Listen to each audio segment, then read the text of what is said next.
get it.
Hello and welcome to PUBG Mobile South Asia Pro. Scrims is where we are at. This is Season 1's final day. I'm going to be joined on along with, of course, Necro right here. And we're going to be taking you through for the final day. And it is going to be an exciting one because, after all, Necro, I mean, we've only got now three games, but these teams are going to have to bring up their level best gameplay to showcase who's the better one amongst them, right? Exactly. The final day, only 3 games left. The first day was pretty important, Blotter, and a lot of teams kind of screwed up on the second half of the board. Maybe the first half still has a massive chance of coming back, and I do believe in them. Absolutely, mate. Because again, I mean, you talk about these teams, you talk about the way the game started off with Erangel. Of course, it was a completely different affair coming in from Futurestation. But you take that conversation on for throughout the day. It was just, as you so beautifully said, you know, this latter half of the page was just not looking up to par. Exactly, and especially, you know, DRS yesterday was on a struggling Wow. phases, especially a team who has won the PMPL, who are the PMPL champions. They are struggling inside these scrims, and in the end game, they did get one chicken dinner, you know, with like 25 points or something like that. But I mean, is that enough though? That's the question. Let's take a look at the season prize pool, which is $2,000, and of course, the first place gets 1,000, and then the rest it just keeps on descending. The second gets 500, third gets 300, and the fourth gets 200. Absolutely, $200 for the fourth place right there. But the first place is certainly going to be walking away with those $1,000, and that is going to be a wonderful turnover wins. Because after all, I mean, it is certainly looking like a dominating streak coming in from so many of these teams. But eventually, it's just these 3 games that is going to have to define as to where do these teams stand at the end of season 1 for these scrims, eh?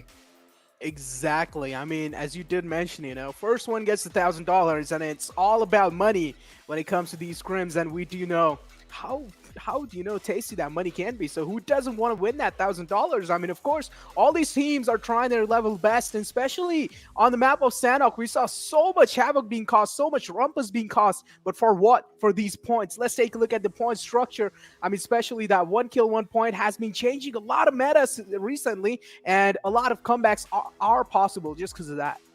Absolutely, mate. Because again, I mean, you talk about those kills, that is where players from, of course, T2K, players from, of course, STALWARTxFLEX as well, I would want to chime on along, bringing in those points for themselves. But eventually, along with that, as you talk about the first position holder or the chicken holder, they are going to be, of course, walking away with those 15 points, and second place will get 12, followed on along with third, taking away 10 points, fourth will have 8, and so on and so forth as the game goes on along. But now, as we talk about the 16 teams now, right off the bat, we've got Train to Kill. This is a team that you just mentioned right now. We're able to walk away with a chicken dinner on Sanhok, and on Miramar were third. So on top of that, they, by the end of the day, were on top of the leaderboard as well, right? So a lot of eyes are going to be on them. A lot of crosshairs are going to be on them, I think. For sure. I mean, T2K is again a team who is as strong as Mammoth, but we cannot be forgetting about a team like DRS. I mean, they're the PMPL champions. Let's be honest. And maybe yesterday, you know, they were just taking it kind of light. Maybe they were like, okay, we're going to be striking in on the second day. But here's the final second day to schedule. The first map is going to be Sanhok, then the second map is going to be Miramar, and then the third map is going to be Erangel. I mean, of course, this is the match 6, which we were talking about, Erangel being played, but this time we're going to be starting things off at Sanhok. What's your thoughts on this? Well, this is just the thing that was waiting to happen, right? Because again, day number 1, we saw a lot of these teams bring in that A-class performance. Again, as you talk about the gameplay itself, it was a bit of a grindy start for so many of these teams, but eventually by the end of day number 1, it was looking all perfect. But with that, as we're talking about day 1, let's have a look at the kill leaders coming in from day number 1, where we were, of course, looking at some wonderful skills being showcased from these lads. But eventually, you talk about those kills, you talk about the leaders in that. We've got PN Crew's legend right here with 6 kills, followed very closely by Rated Sir from T2K with 5 kills to his name. Interesting kill leader stats there.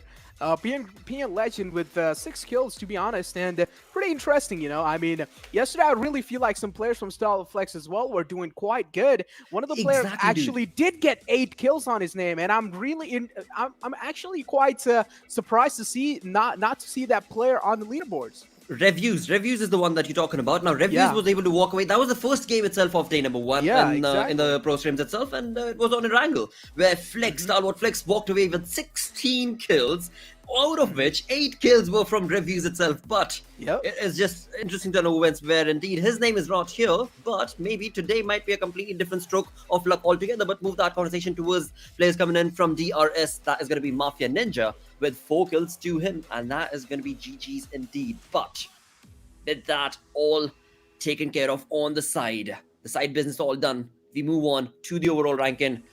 And right off the bat, it is, of course, Train to Kill. That is looking pretty confident right now with 47 points to them. But what should we expect, you know? Because, again, you talk about day number 1. As it came to an end, they were able to slowly and steadily bring things in their favor. But what should we expect, Necro, from this final day of Season 1 of these Pro Scrims?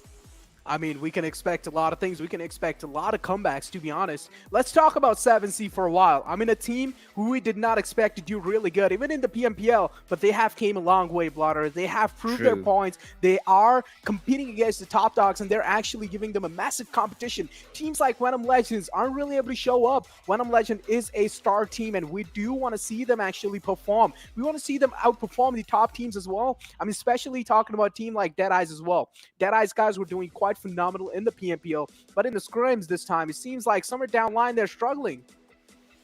Exactly, mate. That is so true. But indeed, when you talk about struggling teams, that is where you look on towards the 16th position holder that as of now is going to be A1 Esports, and on 15th is Team QWERTY. That's, of course, F4 from Pakistan region. Now, these two teams, again, I mean, let's start off the conversation from 15th position holder. That's going to be Team QWERTY. We know for a fact that F4, when they step into the arena, with players, of course, Khan and Wolverine and all the lads, they are really dominating. But somewhere along the line, it seems the synergy from the team is a bit lacking for the moment. Hopefully these 3 games, we see a complete different result from those backbenchers, so to say, on that leaderboard for now. But I mean, is it going to be easy though? Only 3 games in your hand. You have to make a massive comeback on the leaderboards. And I'm surely sure that teams like TDK and STALWARTxFLEX are not going to let that happen that easily, because they are dominating the charts right now, especially STALWARTxFLEX in the kill leaders and on the kill page. They are looking on the top, and I really feel like it's going to be a tough competition, at least to get to top 4. Absolutely, mate, because again, I mean, you talk about consistency, right? Now, consistency, that one word can be defined with that one team that for me is going to be certainly off the bat, STALWARTxFLEX. Every single time you look at this team, no matter how many kills they're getting, no matter what placement point they're getting, they bring in that consistency working in their favor. They eventually are always in those top 5 positions, and that's working in their favor, absolutely. But along with that, the question is going to be, from these 3 games, what team from the latter half of the leaderboard is going to be bringing themselves up? You know, because of course, we've got these games taken care of. Now they've got 3 more games, and they hopefully have done their homework right based on the other teams that they've played against, that they hopefully should be able to, you know, capitalize upon. Fingers crossed, mate, though. Fingers crossed. Anything can go in any team's favor for the moment. I mean, we need to also take one more fact in consideration, is that all these teams are the top teams. I mean, most of them are, especially because they've played the PMPL as well. So it's basically like more kind of like a recap of the PMPLs, what's going on over here. And if we expect a similar kind of performance, then yeah, you did mention STALWARTxFLEX is one of the most consistent teams, without a doubt. They are one of the most consistent. But when you talk about real consistency, I really feel like we are still missing out on DRS. That is true. That is so very true. But once again, I mean, I do know that you were talking about DRS being, of course, the champions of Season 3 of PMPL itself. Let's see what are they going to be bringing to the table. Right off the bat, it is going to be map of Sanhok, where things are going to get heated up. Things are going to get excited, because after all, it is a 4x4 tile map that we're looking at. And when it comes to Sanhok, you know for a fact that all the sweat that this map brings in towards these players is going to be resulting in all-out war from, I mean, hopefully right off the bat. Let's see. Exactly, a zone favored map, and we do like to see a lot of competition, a lot of early skirmishes happening, and this is what we expect, especially from a map like Sanhok, which is pretty short. The plane fly path was there right in front of our eyes, and it seems like this time God's Reborn, a team that we have a lot of expectations. I mean, especially in the PMCO, we have seen them play real good as well, but somewhere down line kind of struggled to qualify. Here comes the zone, kind of a center zone, so a lot of teams should not be worried. Does cover a lot of compounds. And here does come the zone where indeed you talk about the teams. Well, it is a really comfortable zone as of right now, because after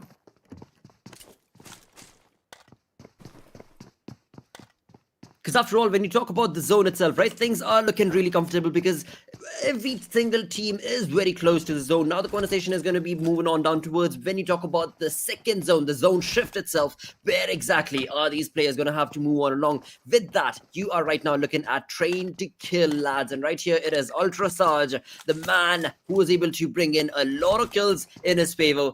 The lad who was along with Rated Third as well from the team of T2K, who are always, you know, standing up, even if it's a one-man army that they represent from the side of Train to Kill, they are the ones who will always try and dominate whatever circle that they're in. But move the conversation towards an early skirmish that we were just talking about, Necro. We've got God's Reborn maybe taking on a fight right here.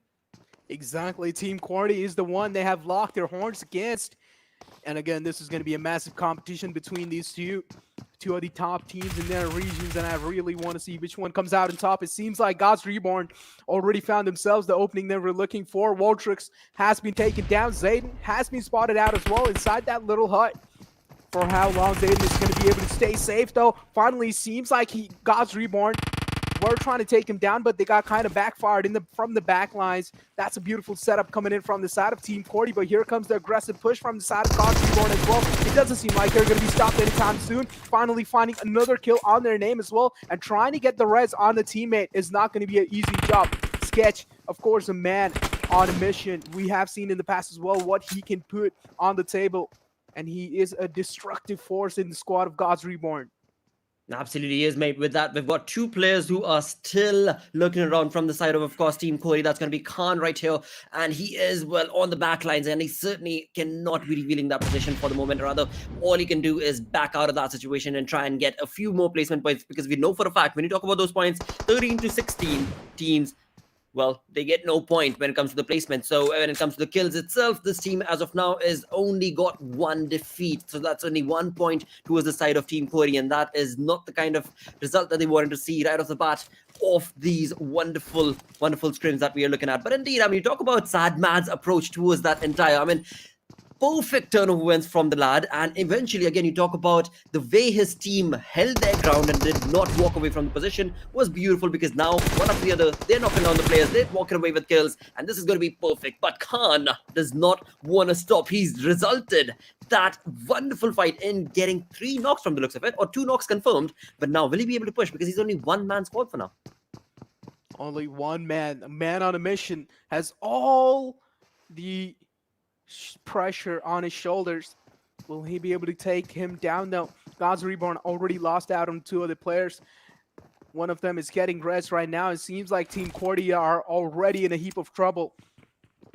One man is still knocked out from Team QWERTY. Destroyer is the man, but he's quite close to the squad of God's Reborn. So going for the res wouldn't really be a smarter choice, as Khan most probably is going to be the last man surviving for Team QWERTY. And this is where they are still having a bad start, just like in day 1.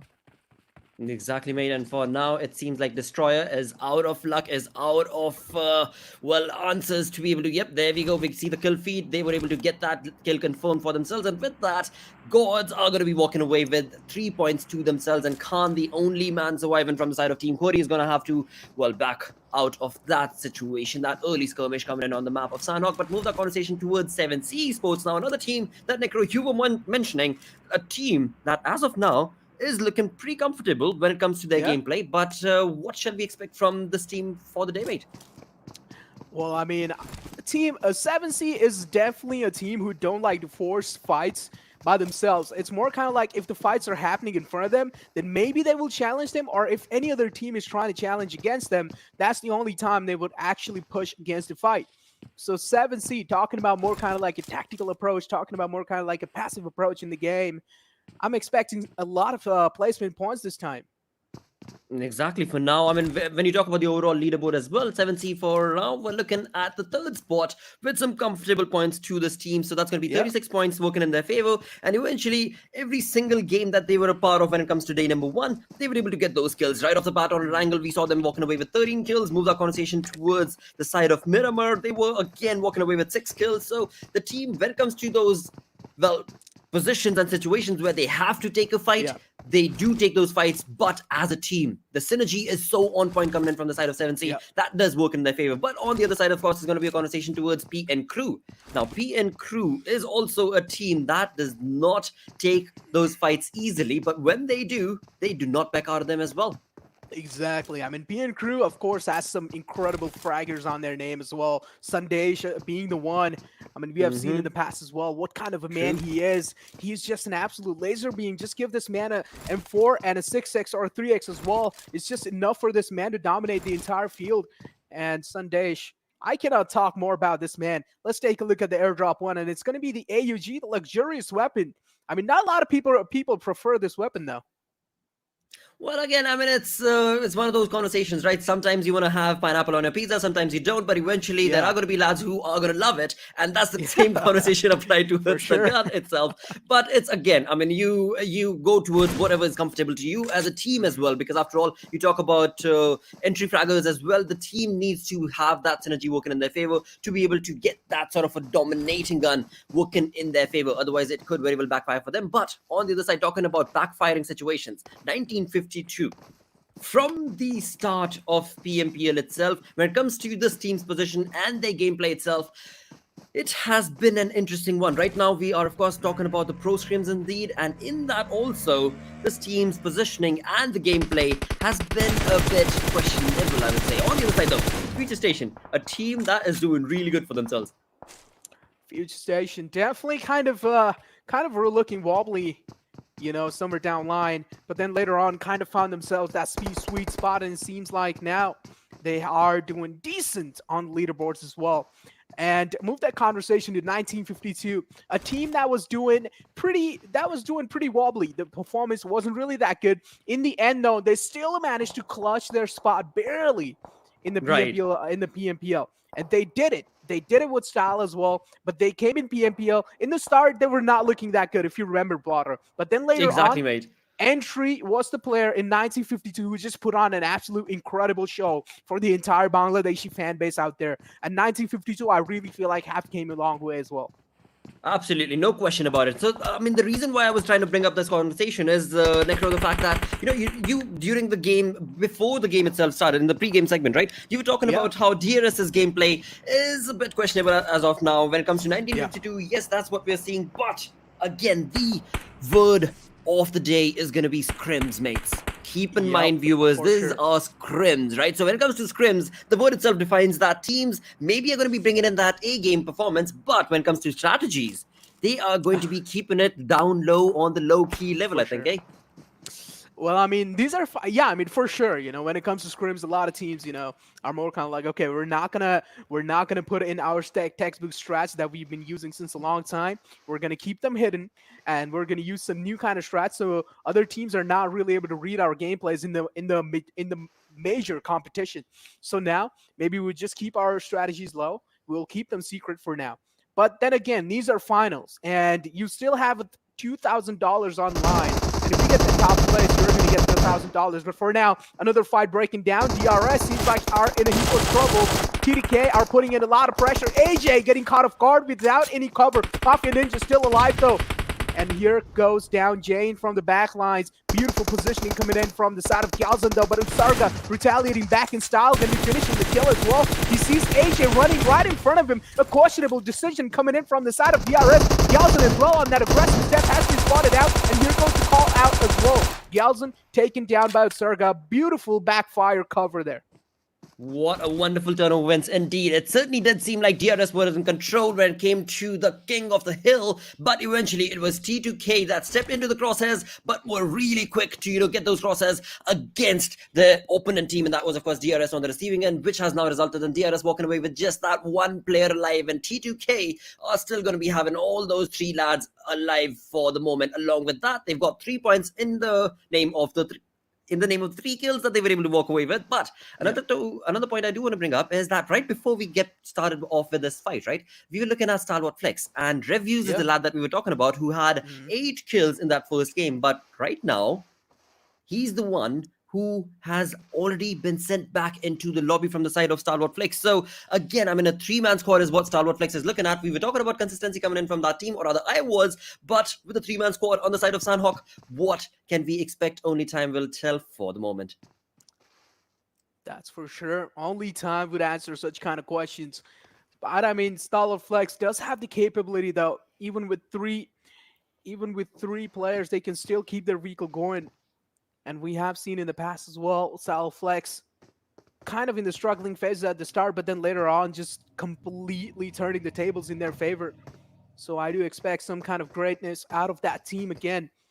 But now that previous fight was quite interesting. Nima was the last man surviving for DRS, and we don't really like to see that. Such kind of unfortunate moment for happenings for such a massive team. AJ kind of a questionable decision running out in the open. He should have realized that if you're in a fight, making sure having as much as cover as possible inside a fight, or moving cover to cover, is going to be the best decision, or instead to move out of cover and just absolutely out in open grounds. Absolutely, Necro. Because again, I mean, you talk about DRS's entire approach to the fight that they tried to take against T2K. It was, no question about it, a YOLO fight that they were a part of. Yeah. There were no covers being used. There were no utilities being utilized. Overall, when it comes to that fight, it was more like, just shoot at what's moving in front of you, if at all there's anything. If not, when then you move around. That is exactly what we saw from the side of DRS. Yeah. And T2K held their ground perfectly. That is what worked in their favor, and that has resulted in them walking away with those 3 kills that they truly do deserve. But move the conversation towards 7C for the moment. Now this team is holding on to that compound for quite some time now. They have no kills, but they do have their crosshairs spread all across 360 towards that compound. So they've got a lot of information. But I do want to see, when it comes to the map, what exactly is happening on the map? Where exactly are these teams being set up for? Now we are of course looking at Futurestation and 7C. That's for sure. 7C, as you did mention, they are gaining a lot of information. They are on the hilltops, but as the circle is going to be shrinking down, I really want to see, are they going to be able to hold their grounds though, as they're going to get pushed by from all of the angles probably. True. PN Crew, True, mate. they are always comfortable near the waterways, and they do always like to just sit inside those compounds. I mean, even in the past, we've seen them use same strategies so many times, and it's like it's more kind of like they're able to do that comfortably, and now they're just so comfortable that their confidence level on that exact place is just way higher. And with that, you move on to the conversation towards the side of 1952 for the moment. These lads are right south of QWERTY from the looks of it, and they are holding on to that compound as well, as comfortably as they possibly can. Pretty much a snail's pace for the moment, but that's absolutely fine, because again, so many of these teams are doing the exact same thing. And with that, finally, we've got the map on our screens, and it is looking pretty comfortable for all of these teams. But slowly and steadily, now is where things are going to get heated up, because we've got the third circle chiming in along. That is going to push the fight on the map of Sanhok that much more. When it comes to 7C's situation, they are looking pretty comfortable and confident. Futurestation as well is not going to have to move a lot, but they seem to be wanting to get away from at least that camp. That's for sure. TDK must be looking pretty good. Almost wiping out a squad like DRS. I'm pretty sure the confidence must have been boosted to Cloud 9. And now TDK up inside this entire scrims. I really feel like the confidence level on these lads have been looking pretty incredible. They're not scared of challenging any kind of fights. If they see a squad right in front of them, they would take shots on them and straight up just push right against them. Especially, we do understand if you're going to be having players like Redditzer and Utsarka and Jane in your squad, then why not? Confidence level, the trust level would, of course, be way higher. But talking about STALWARTxFLEX, though, as you did mention, reviews has been sent back home. Now it's just down to Blade, Crypto, and Uzub. I mean, 3 of the star players inside the squad of STALWARTxFLEX. I still expect greatness. Absolutely, mate. No conversation about it. When it comes to these lads, we've seen them break down forces that are that much more stronger from the looks of it against STALWARTxFLEX, but they have been able to, convert those fights in their favor as well. And in that doing so, they have deserved, and I mean, truly deserved this wonderful position that they're in. But in that conversation now is going to be, well, confirming and confirming that slot for yourself, confirming the goodwill that you've created basically for yourself to work and move on along from that. But right now, as we see, of course, it's a 3-man squad, so they are going to be taking a back-end approach, a snail's approach, as we like to call it. And when it comes to this map, that is what a lot of these teams for the moment are doing. They are certainly getting themselves comfortable into the zone, but apart from that, they are just wanting to get the information and stay tucked to as close to the ground as they can. As close to the ground as they can. Circle shrinks in. Want to make sure you're being as quiet as possible. Do not give your position away without any reason. That is going to be the main goal inside the game. TDK still playing it out pretty safe, even though they are looking pretty good inside the competition on the top charts, on the #1. They do know a small mistake can maybe just give their position away. And this is what I'm talking about, a good IGLing. You should never be overconfident and maybe just, start pushing against squad just right away. Absolutely, mate. Now, we are certainly looking at STALWARTxFLEX as well as T2K for quite some time, as they seem to be pretty close to each other. But on the other side of the map, I do want to be able to get our viewers gosh down towards the side of R3D as well, as we saw them bringing in that north rotation towards them. I do not know where exactly are those teams, what exactly are those teams even up to when it comes to high voltage as well. We saw them bring in a southern rotation coming into their favor. Same along with the high voltage position towards the east was Gods as well, and that is where we can very well see, there we go, this is where we can very well see a skirmish being brought out. Skirmish being brought out, so many teams in the nearby vicinities. High voltage, a team which is heavier on that tactical side. Each and every single fight they take, they calculate each and every single move, and this is what we expect from a team like this, and this is where Kola has been caught apart in the open grounds, and he will be punished by Assassin, the star player inside the squad. He is going to be the one to punish him out. And now God's Reborn are just down to that two-man squad. We did see in the past as well, they were going up again head-to-head against QWERTY. They had one casualty on their name, and now they're just down to the two-man squad, as one more player has been erased from the squad. It seems like Assassin is going to be pretty patient. It's going to be pretty patientless, just going to be pushing right in. And it doesn't seem like he has any clue on where the God's Reborn players are. Well, again, I mean, you talk about Assassin, right? Coming in from the side of high voltage. He was the man who was so many times always on those kill leaders lobby when it came down to PMPL matches. But right here, he's the one who is certainly bringing in that aggression and trying to get those points and kills. But in doing so, that aggression has resulted in him getting knocked out. And that is thanks to a third-party situation from the looks of it. That's a beautiful grenade. That's a beautiful well-placed nade over here. God's Reborn finally seems like this is where they might just retaliate back though, but Sketch has taken a lot of damage from Ozzy. Beautiful positioning from Ozzy's side. He's pre-firing that angle all the time. Here comes the Molotov, which might be quite detrimental, but no, it's going to be the answer because Sketch is just way too quick on his feet. Going to be catching him out, and this is where he has been taken down as well. Ozzy, quite an unfortunate turn of events.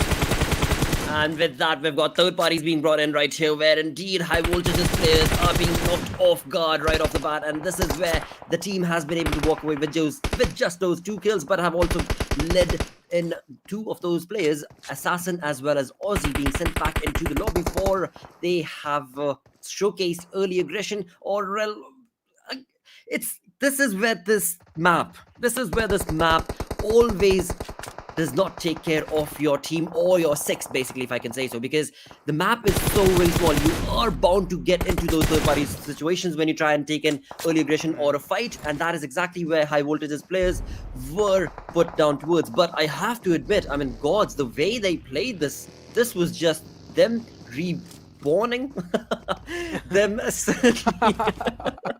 Certainly not a word right there, but they're certainly showcasing the skill working in their favor. Yeah, I mean, they barely clutched out that situation, you know. The chances of them making out alive from that situation are pretty minimal, but they still managed to clutch that out. Well, it seems like in the kill feed, a lot of kills are happening, and this is what I was saying. In the late game in the map of Sanhok, you want to make sure you're not giving any kind of sound cues away. If it's kind of a waste sound cues given away from your squad, then it's basically like you're giving your position away, and you guys getting third party in a fight, the chances just increase by those bullets being fired from your guns. And it seems like up till now, God's Reborn found themselves a pretty good compound on their name, and this might just help them out quite a lot in the late game phases, but no entry. Unfortunate stuff. Did manage to secure 1 kill on his name though, but wasn't really able to hold off for long. Absolutely, and with that, he is going to be, or rather this entire team is going to be sent back into the lobby from the side of 1952, but they did walk away with those 2 kills, so that's 2 points to themselves. But bring that conversation back towards the side of God's Reborn. They are looking pretty comfortable with 6 kills. It's a 2-man squad that we've got right here working in this team's favor, and that's going to be hopefully bringing in a lot of aggression, because they are coming in from the side of QWERTY, and there is no other team that is in their path for this rotation to backfire from them. But on the other tangent is going to be XP Blood Legion, as well as we can see STALWARTxFLEX's Oozum right there. And when it comes to this rotation, again, we're looking at only 10 teams remaining for the moment. We are 22 minutes in to this game, and this is where things can get a little tricky, because after all, when you know that you're in the open on a map like Sanhok, you will be caught off guard, and that's what God's Reborn player is probably going to be doing. A sketchy play, but indeed, that's what his name deserves, to be bringing in that sort of a gameplay. That's for sure. But now, HIGHVOLTAGE Esports going head-to-head against the players of in their enemy alliance. Quite unfortunate stuff. Blood Legion seems like they're still alive and looking good. All 4 players alive for Blood Legion, but kind of getting caught off guard in that cover fire that's being fired when they're trying to make the rotation. They're getting caught off guard in those rotations, and yes, Erangel has been caught off guard, and it seems like he will be finished as well without any trouble. Leo barely alive behind those rocks, but for how long is going to be the question. Here comes the nade, lopped in from the side of Sketch. Sketch needs to make sure he's being as safe as possible, because a man like Gyro, we have seen in the past what kind of destruction he can cause in the lobby. But unfortunate stuff, as Gyro might get caught off guard from the backlines because STALWARTxFLEX is there. Absolutely. The 3-man from the side of STALWARTxFLEX are looking pretty comfortable for the moment. They are slowly and steadily getting themselves into the circle, working towards that position, and that is going to be perfect, because they, if nothing else, are looking at getting some really good placement points for the moment. But bring that conversation back towards the side of God's Reborn. This is Sketch right here, who was just able to get kills towards the side of XP Blood Legion, and have now converted those 6 to the 7 kill ratio. They are looking comfortable in the circle. So is PES, as they let this compound go. They are going to be out in the open, and they've already got one of their lads who has been knocked and brought down to his knees, but it seems like he is going to be happy to go back into the lobby. He's like, you know what, just take my first aid, mate, rush and push, because he knows that when it comes to the 6th circle, the amount of damage that can be dished out is going to be too intense, and PES, they do not want that. With the 5 kills working in their favor, the position working in their favor, 3 lads all surviving and strong, this team could very well take this. But PN Crew is up top, being the king of the hill. This is a situation that PES are probably not expecting, and there we go. King of the hill has certainly worked in the favor of PN Crew. I use right here, bringing in those knocks and hopefully trying to convert those into kills, because this team, they've got 0 defeats for the moment. PN Crew running down death and destruction on the players of Portal Esports. And now it seems like some kind of opposing things happening. PN Crew opening the portal of death for the players of Portal Esports, and this is quite unfortunate stuff for them, as they are just down to those last 2 men surviving. Momtu, we have seen in the past what kind of player he is, and I really want to see him chime in as well. I want to see him join the fray. I want to see him cause a lot of destruction. But certainly it's not going to be easy against a squad like PN Crew. They have all their players alive, and them winning this entire game, the chances are pretty high as well, because they have the high ground and they have a lot of visual information. Along with that, all 4 lads from the side of PN Crew are alive, and that's going to be working in their favor as well. A crucial point to make at this moment. But with that, it is the utilities. It is going to be, well, Sandesh is out of utilities from the looks of it, but alongside all of that, as we were just discussing, all 4 lads are certainly alive. They've got the information, as you so perfectly mentioned, Necro, and that could very well work in their favor. But the only thing that's not working in their favor is going to be the circle for the moment. Oh. And with that, it is R3G's Momtu who is on the receiving end. They did cover a lot of distance though, but here comes the push from the side of PN Crew. God's Reborn, Sketch is kind of cornered. Sketch is pinned down in that little corner from far. How long is he going to be able to hold off? No one's going to be the answer, as God's Reborn has almost been wiped out. Sandesh is the man challenging the fight against the players of Portal Esports, and it seems like he will be caught off guard as well. Beautiful positioning coming in from the side of Season. And now it's just down to that one last man standing from STALWARTxFLEX. Crypto is going to be the man, but the zone is as well, dealing a lot of damage onto him. And that's going to be PN Crew with a brilliant positioning coming out on top in that game. An incredible performance. Absolutely incredible performance indeed, coming in from the side of PN Crew, walking away with those 7 kills. That's going to be absolutely brilliant turnover wins. Talk about brilliance. That is where we see STALWARTxFLEX chiming in along with those 6 kills, working in their favor, being on the 2nd position, and followed very closely. It is going to be R3G right here, and they were also looking pretty comfortable with those kills, and that is going to work in those points. That is perfect, absolutely perfect. What a wonderful start it was. I mean, when you talk about the map of Sanhok, you expect a lot more retaliation, a lot more aggression right off the bat. But this was, so to say, a slow start to the game, to the day rather, but a wonderful end to this game. I mean, as we were talking about, you know, teams being consistent, STALWARTxFLEX is, of course, one of the most consistent teams, without a doubt. Again, proving their grounds, carrying forward their legacy on the 2nd place. Absolutely, mate. I mean, yes, it was certainly not deserving for me to, bring up something like that when it comes to STALWARTxFLEX, because they only had 3 lads surviving, and I was like, Yeah. dude, what exactly should we expect from them? No idea at all. But here we go. This is what you can expect from a team of this caliber. That's of course STALWARTxFLEX that I'm talking about from the side of Pakistan, and this is just the gameplay that they're going to be slowly and steadily working towards the day, because after all, they've still got 2 more games remaining. But on the other side, of course, you talk about PN Crew. Now, another team that did have a slow, low-key start. When you talk about King of the Hill, they were looking at 0 kills for that moment. But bring it down to the final moments of the game, they walked away with 7 kills. Exactly. PN Crew, I mean, I did mention, they're more kind of like comfortable on those near kind of waterways. The compound next to the waterways is where they always like to drop. This is where they always loot, and most of the times it's more kind of like in the center of the map, so they don't really move as well from those compounds. They just like to hold it off all the time, maybe just camp it out over the entire game, and then in the end, if they're forced by the zone, that's the only time PN Crew actually does leave that compound. And overall, if you're going to be having a comfortable start, then maybe you have a massive chance to win in the game as well.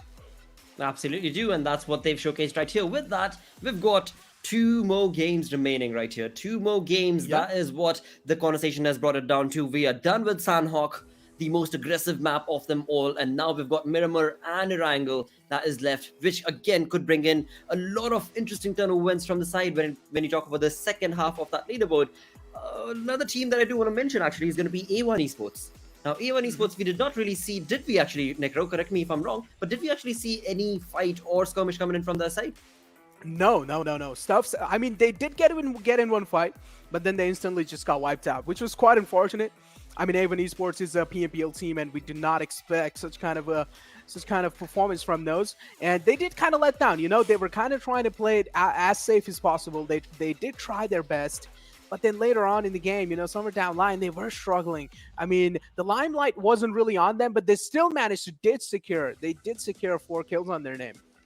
Absolutely did, and with that, you do have to, give accolade towards this team that's going to be God's Reborn, because this team, dude, they were just a 2-man squad, and they were walking away with so many kills. 7 kills to this team indeed, and that was just perfect, absolutely perfect turnover wins from this side. But move on towards the second half of the leaderboard. This is where we did not see so many of these teams actually from, like for example, Venom Legends, a team that was doing pretty good when it comes to day number 1.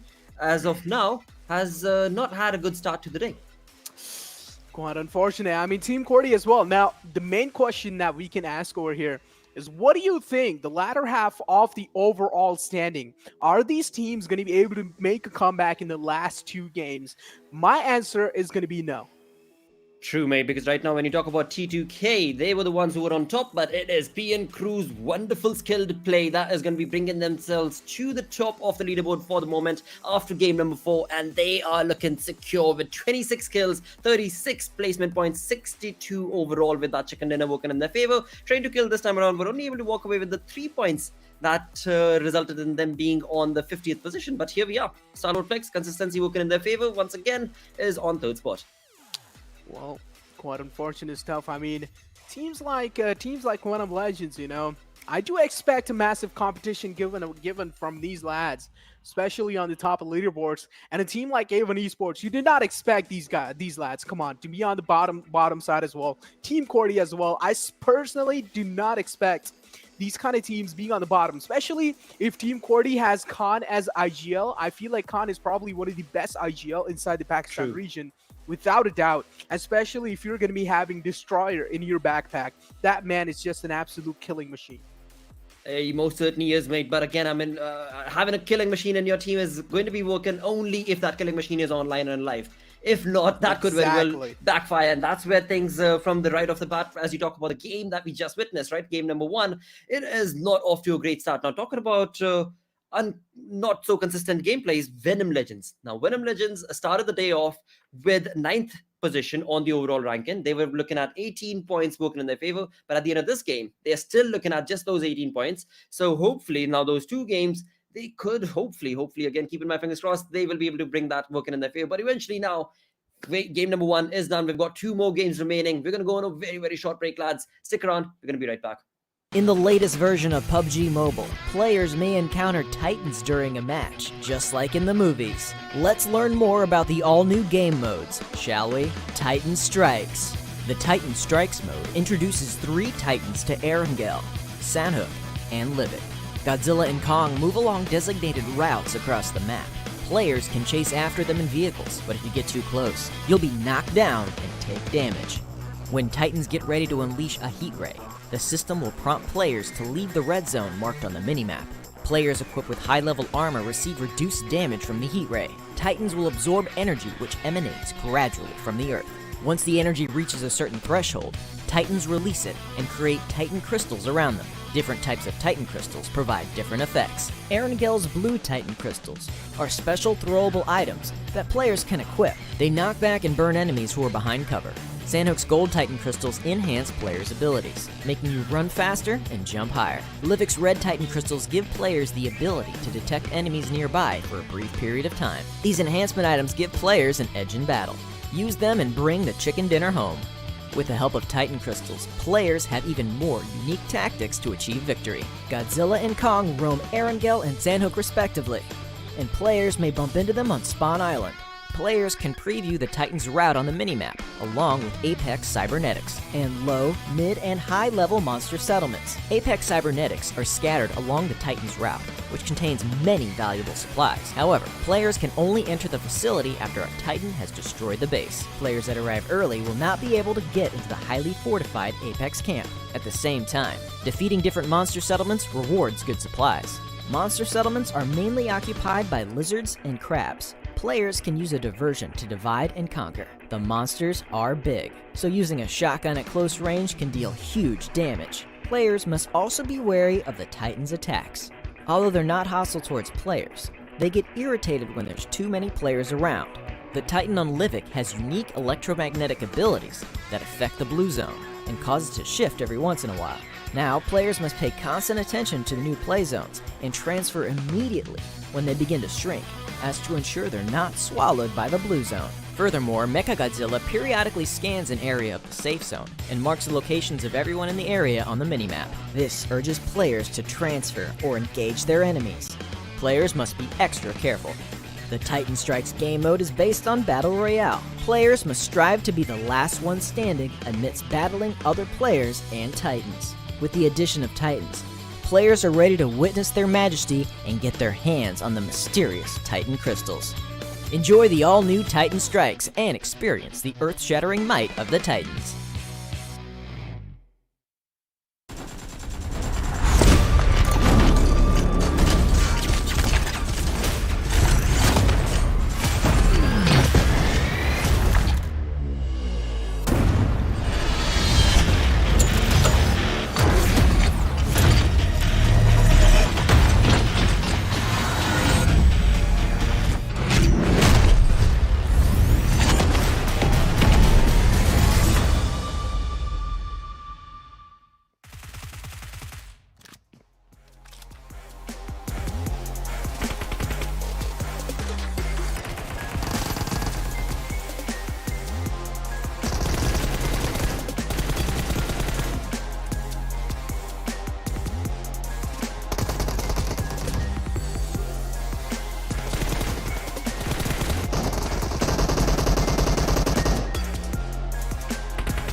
and welcome once again to PUBG Mobile South Asia Pro. Scrims is where we are at. This is day number 2, the final day of Season 1, and it is off to an interesting start is where I would say.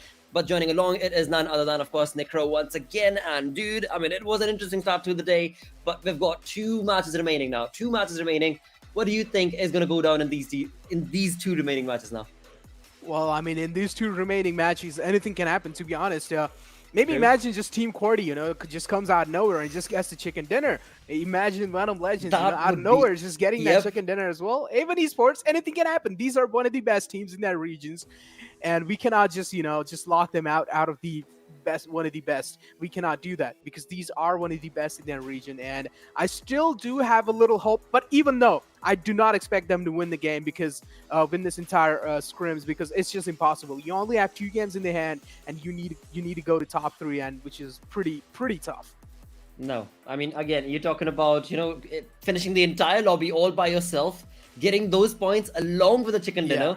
That's probably going to give you the boost that you require, but still not give you the enough boost to be on number 1. And of course, when you talk about number 1, you're looking at $1,000 on the line. So that is where things are going to get that much more tricky for the first half of the leaderboard for the moment. But again, bring that conversation towards these Bangladeshi teams. We saw right now, God's Reborn. I mean, the 2-man squad, the way they played was phenomenal. We saw Futurestation hold that boot camp, I think it was, for quite some time, but were not able to capitalize as they made that rotation. Again, you move that conversation towards 1992, another team that was looking okay in terms of their gameplay, but when it comes to the points themselves, were not able to walk away with that many points, right? So that's where, again, I mean, God's Reborn is the only team that comes out on top, coming in from these teams, from this region at least, that is showcasing dominance to another level altogether. What do you think?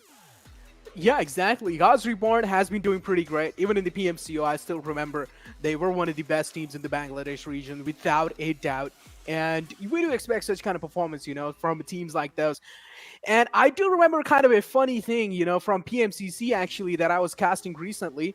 STALWARTxFLEX was one of the teams in the PMCC and in the Pakistan region that I was casting, and they were just absolutely bullying the entire lobby. They were basically the Zeus of PMCC. They were bullying everyone, every single player in the PMCC of Pakistan. And I was literally saying it over and over again. This is pretty unfair for the teams that are playing in for the first time.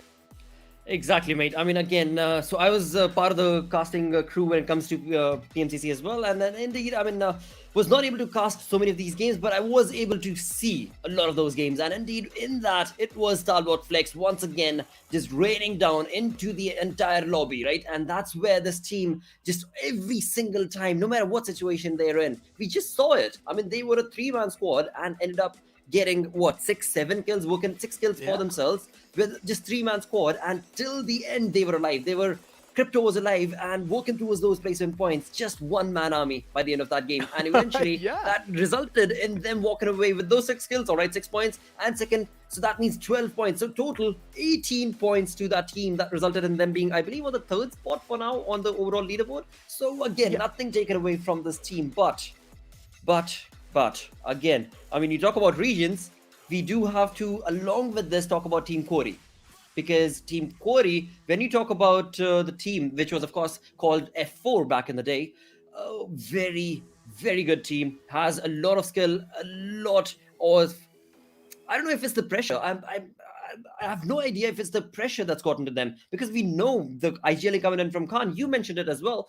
It is every single time on point. Then why is it a team that good being on the bottom half of the leaderboard, and that to bottom half of that leaderboard? It's sad, dude. It's really sad. Yeah, it's quite unfortunate. And we cannot rule out Venom Legends as well. I mean, they have a star lineup. Let's be honest. All the players in Venom Legends are pretty much experienced to the top. And if you are getting such kind of a performance from a team like Venom Legends, where they're on the latter half, almost on the bottom, you do not expect such kind of things. Even Esports as well, having a player like Dante in your backpack, having such kind of incredible players like Sinister as well. How can you be on the bottom? Like, these kind of things I just don't understand sometimes. Maybe is it just luck? Maybe they're just getting unlucky. I don't know. True, that is true. Well, I mean, now we've got Miramar and Sanhok remaining. When it comes to the first day itself, that is where games started off on on Erangel, and that's where Futurestation started off with some really aggressive stances that worked in their favor, and they were able to walk away with that chicken dinner as well. Now, Bad Rev and everybody, combining their efforts together synergistically, I'm hoping that these two remaining games, talk about Futurestation, maybe should be able to, clutch it out, because after all, they are still on the first half of that leaderboard. I think they were on 6th or 7th spot of that first half, and that's going to be working hopefully in their favor, because again, this team, they did not have the expected storyline, so to say, when it comes to the PMPL entirety. So now is their time to showcase and sign in front of their fans, because that's going to be really, really detrimental for them if they're not able to do so. That's for sure. I mean, especially a map like Miramar, massive map, we do expect a lot of tactical approaches from all these teams. But what if you see a team like High Voltage, which is already a lot tactical, Yes. and if you're going to be taking a tactical approach in the map of tacticalness, I mean, I don't know if that's a word, but I mean, if you take that tactical approach in the Miramar as well, are you going to be seeing a brilliant gameplay? We better be showcased something like that coming in from this high octane energy levels, always on the high when it comes to this team of High Voltage. We've seen that coming in the name of course, Assassin. Every single time it came down to that kill leaderboard, he was on top over there. But eventually, what shall we expect from all these teams is going to be a question that you guys sitting back are going to have to answer in chat. Hashtag the team that you think is going to be able to retain that first spot. Is it going to be PN Crew? Is it going to be T2K? Or do you think STALWARTxFLEX altogether could very well bring in that reigning effect and get to the top? With that, we're going to go on a very, very short break, after which, of course, is going to be this game. Down and take damage. When Titans get ready to unleash a heat ray, the system will prompt players to leave the red zone marked on the minimap. Players equipped with high-level armor receive reduced damage from the heat ray. Titans will absorb energy which emanates gradually from the earth.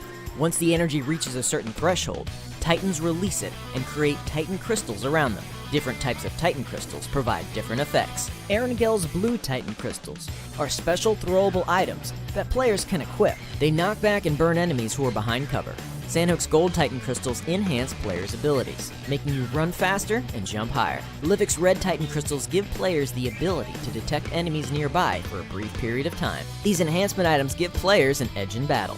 Use them and bring the chicken dinner home.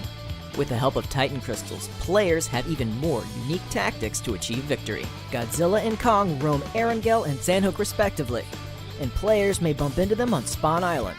Players can preview the Titan's route on the minimap, along with Apex Cybernetics, and low, mid, and high-level monster settlements. Apex Cybernetics are scattered along the Titan's route, which contains many valuable supplies. However, players can only enter the facility after a Titan has destroyed the base. Players that arrive early will not be able to get into the highly fortified Apex camp. At the same time, defeating different monster settlements rewards good supplies.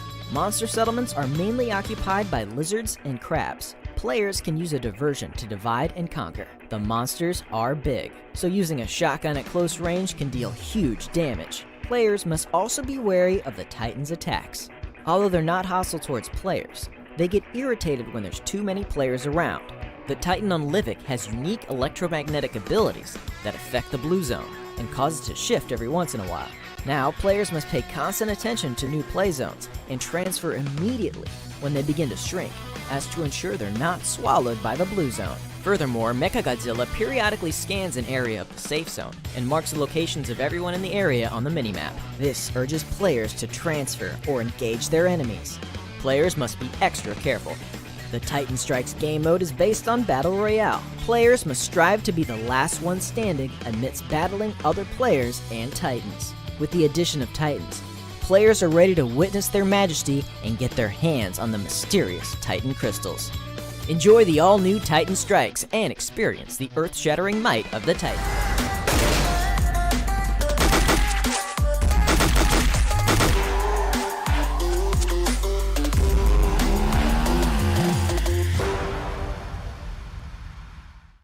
Hello and welcome back once again to PUBG Mobile South Asia Pro Scrims by Northern Gaming. This is Season 1's finale that we're at, and in that doing so, we've got one game done, 2 more games remain. Let's jump right into the action. Let's jump into game number 2.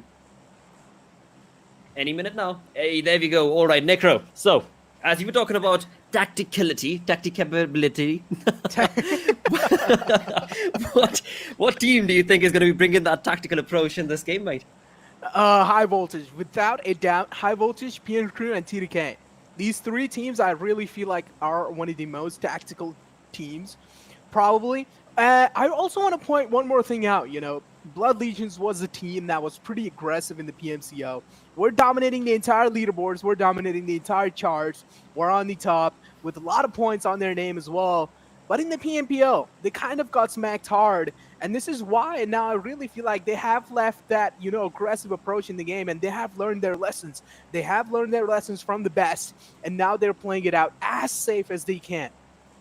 Exactly, that's going to be really crucial coming in from this team as well, because again, you talk about Blood Legion, they did showcase in a few moments that they have everything working in their favor, but it's just as you so perfectly said that when it came down to the aggression itself, the early aggression rather, where Blood Legion was being caught off guard at times, but eventually now things are slowly going to be working hopefully in their favor. As well as you talk about the map right here, we are looking at R3D going down towards the side of Ruins, and along with them is going to be 7C, not really actually, 7C is ticking down towards the side of La Cobrea, and that's perfect. But talk about skirmishes, this is looking interesting because you have so many teams that could very well bring in a lot of skirmishes right here, where we've got R3G as well as God's Reborn very close to each other. Look on towards the south, we are looking at T2K and A1 as well as Venom very, very close. Exactly. I mean, I especially like these kind of map views because they just give us so much information. But it seems like we were talking about Blood Legion, showing that early aggression and already starting the day off with a kill on a player like Khan, and unfortunate stuff. Well, we see another fight breaking down between the players of God's Reborn, and it seems like R3D Esports, Nocto has been taken down. Now, Nocto is a man who was quite close to Momtu, kind of left out in the open. Momtu still has guns for himself to at least stay safe, guard himself with those guns, but is it going to be that easy though? This aggression from Momtu's side is quite good. He got the other player down in low HP as well, but here comes the aggression from both these teams. He almost took down 3 players all by his lonesome. If he had one more teammate backing you up, I'm pretty sure this was it for God's Reborn. Dude, that was so on point coming in from the side of R3G's player. That was just domination showcased in the face of the name of God's Reborn indeed, because that certainly could have been a 1v4 clutch. Boy, yeah. Oh boy, what have we gotten into? Talk about tacticality. This is just all-out war on the map of Miramar right here, which so many times we've seen in so many different tournaments is the map that extends the lot. Extends out of the lot because it is such a massive map. But this time around, when it comes to these teams, they are not wanting to stop that aggression, that early aggression. These teams are ready to jump right into the action, and that is just what we want. Exactly. I mean, Momtu, I did say in the past as well, in the previous game, Momtu is probably one of the best in the entire team of R3D Esports. If one more player was there to back him up, True. I'm pretty sure this was it for God's Reborn, and that could have been quite a sad turn of events for the entire squad, because Nocto was still alive. He was just knocked out, so they would have probably gotten the res onto him as well, and then maybe the entire squad would have been looking fine. But unfortunately, there was no one to support Momtu, and this is why I sometimes do not like the 2-on-2 split, especially in the early games. I feel like in the early games, you should be as close to each other, because as close to each other, at least if one call out is given, you should be there to back up the cover. Dude, talk about XP Blood Legion. We were having a conversation in the pre-game segment, and here they are right off the bat, bringing in those aggression, and that is just on point. They are walking away with so many kills for the moment. First we saw it was Khan who was at the receiving end. Now we see Destroyer at the receiving end, and that kill has been confirmed as well, coming in from the side of XP Blood Legion. This is perfect. Just the gameplay that was necessary for this team to showcase for their fans as well as us. Sadly though, none of it is being showcased on the screen. Finally, we've got this team on our screens, and they are already 4 kills. I mean, look at that. 4 kills in the lobby are all to them. Exactly. At the start, early domination. Demolished Destroyer. Quite unfortunate stuff. Khan as well. I mean, losing out on IGL such early in the game, and already down to a 2-man squad now. QWERTY, what's going on? What are you guys missing? I don't understand. They are losing all their players in the early game phases, and in the late game, they just don't have enough player to back each other up. Exactly, mate. But bring that conversation towards Deadeyes Guys. Now, this team also we know is capable of a lot of aggression, a lot of domination. But again, I guess when it comes to these sort of conversations, when you talk about teams who are really skilled and they know what they're doing, the only thing that you can bring up is the word of the day. That's going to be scrims, pro scrims. And scrims implies not all teams are going to be bringing in that A-class dominating play for themselves because they do not want to be giving away that tactical approach that they bring to the game.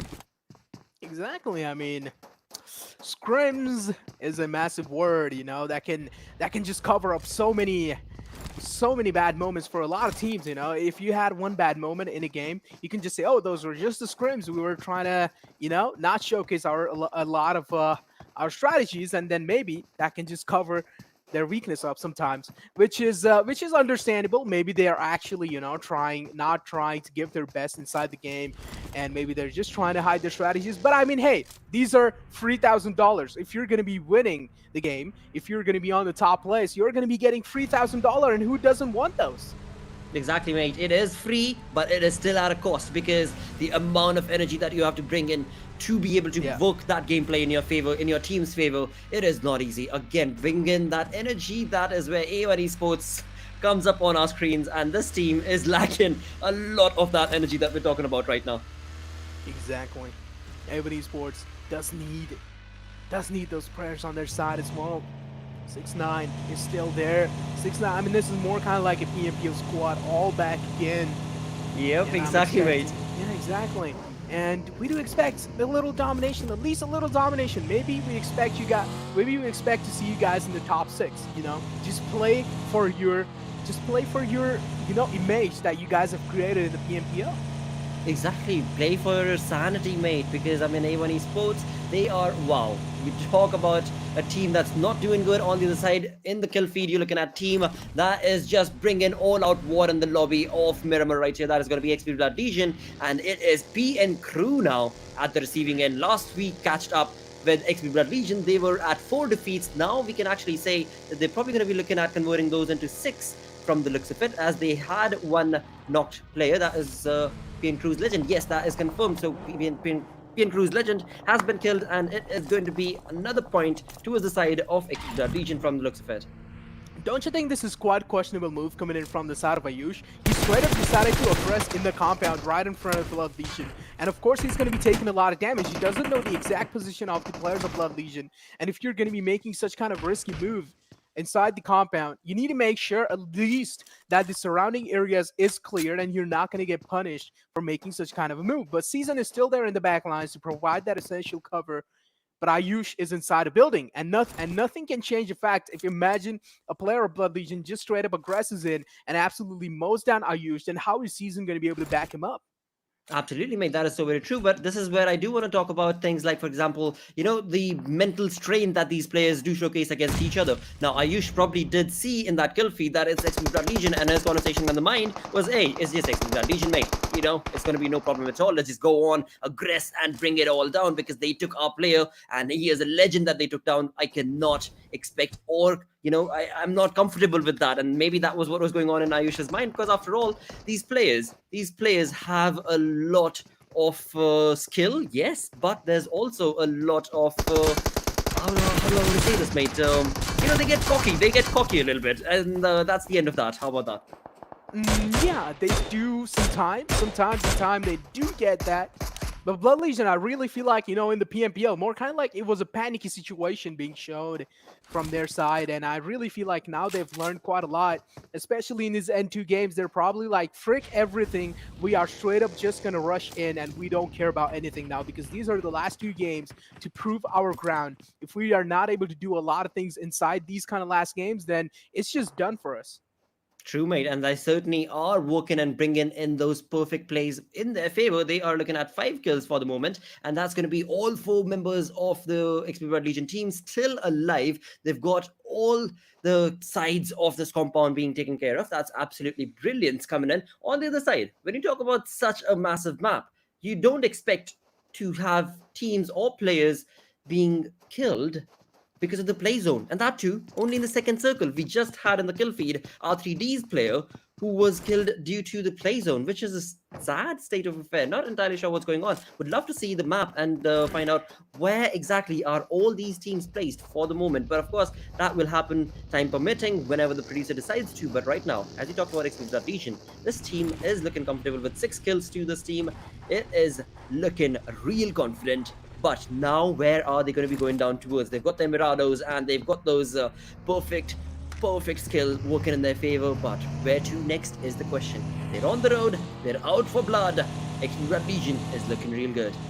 They speak about Legion shedding blood all across the map of Miramar, which is pretty dry, and now they're making the land wet with the blood of their enemies.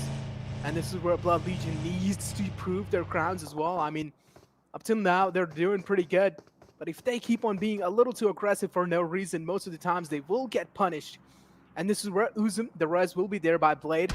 Kind of an interesting positioning coming in from the side of STALWARTxFLEX. They have the entire high ground on their name. Uzum almost going to heaven there. But fortunately, his teammate was there to back him up. And now the res was successfully being made on this side as well. STALWARTxFLEX up till now are looking pretty good. All 4 players alive. Uzum as well will be back up to full HP anytime soon.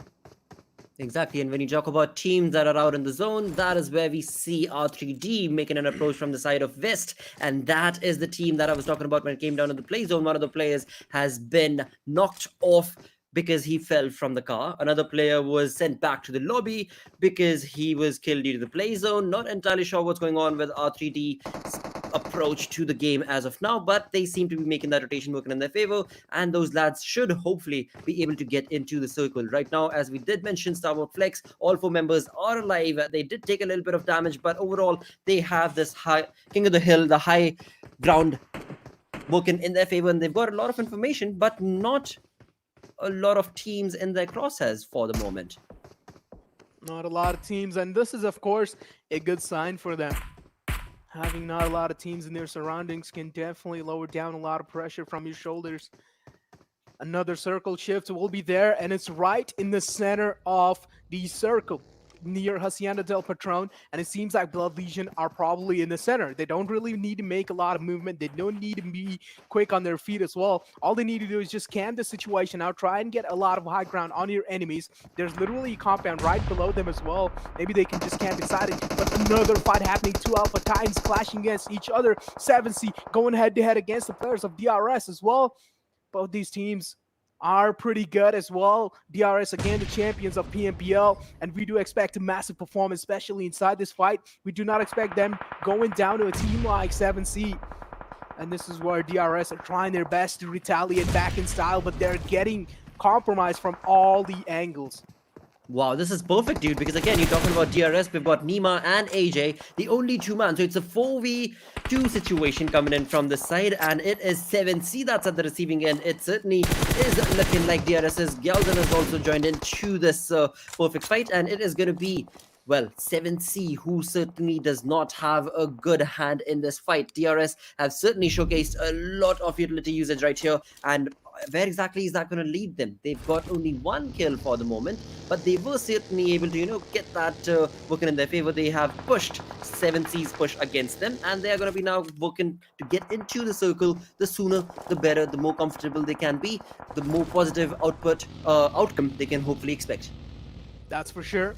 The more comfortable, the more positive outcome, as you did mention. The tables have been turned in the favor of DRS against the players of 7C. Unfortunate stuff for them as well. The way DRS positioned themselves in that fight was quite brilliant. And there goes the last man surviving from 7C as well. Rig has been shot down to his death. God's Reborn getting spotted out by the players of DRS. Nima, of course, has the high ground.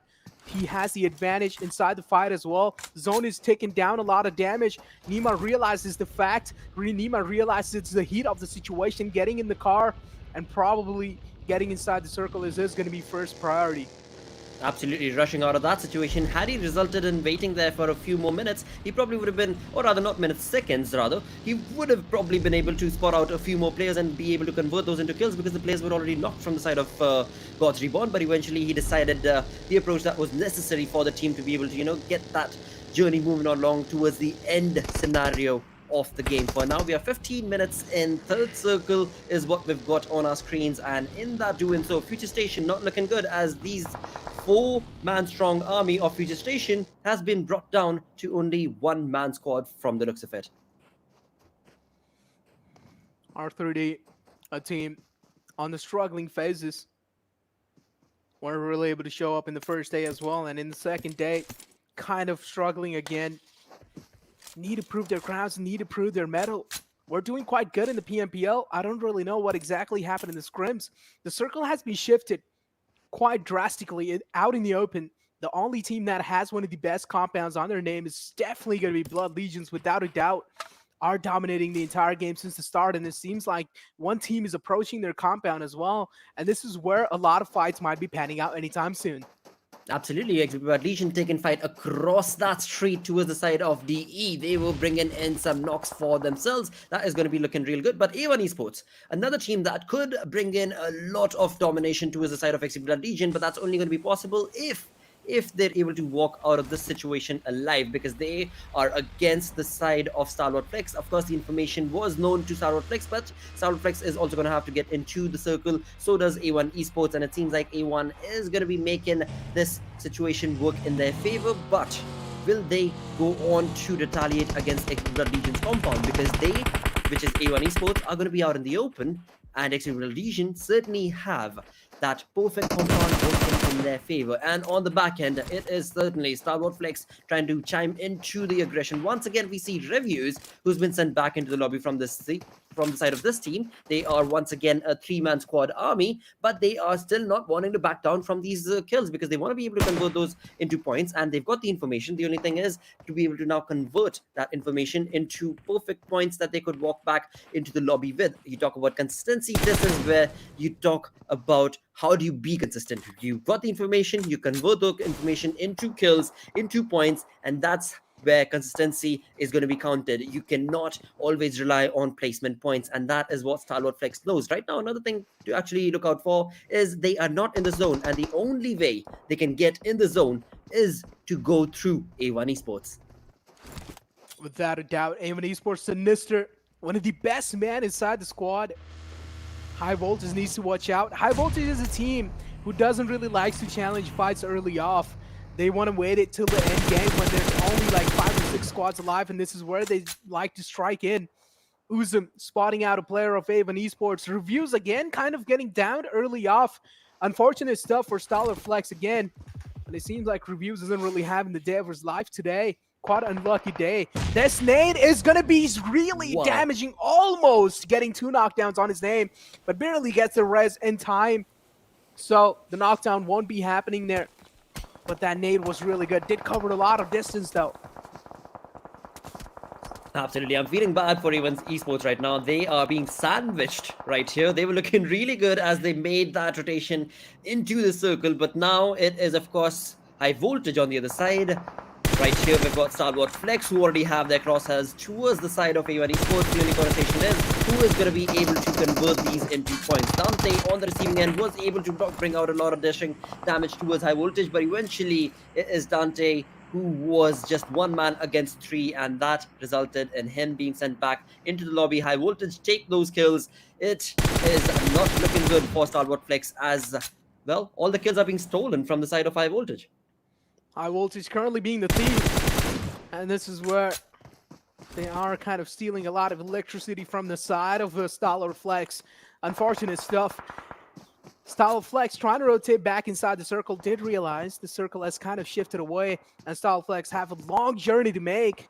But A1 Esports kind of might be a thorn in the way though, because RxJax is still alive, trying to spot out any player from STALWARTxFLEX as well to make a rotation, and it doesn't seem like STALWARTxFLEX are quite well aware of his situation as well. Maybe Uzum has a little clue. Maybe there's someone inside that little hut, but it doesn't seem like anytime soon anyone will be, he will be peeking out. Uzum barely spots him out though, but it doesn't seem like he did spot him out. It certainly does seem like he's got the information that's going to be used from the side of STALWARTxFLEX, but he knows that there's another team. And talk about the other team. It is none other than Venom Legends, who are holding that ground towards the right-hand side of this fight. And it is, of course, going to be A1 Esports, who could also be at the receiving end from the side of Venom Legends. But let's see how exactly does this pan out for Jax right here. This team has 0 defeats for the moment. That means they've got no points working in their favor. They've lost all their players apart from the one. That's going to be Jax trying to survive in that small little compound. But here we go. High Voltage have decided to rush towards the side of XP Legion's compound. That is a fight that we were expecting. Rather, I was expecting that E1 Esports would take, but E1 Esports were well broken down when it came down to the early skirmish that they tried to take, but was not in their favor at all. But Jax now going to try and get away from the situation, going to get himself into the circle. Probably should not be using that Mirado at this late into the game because a lot of information has been given away. But what other choice does he have? He has no cover off the rock. It is all in the open.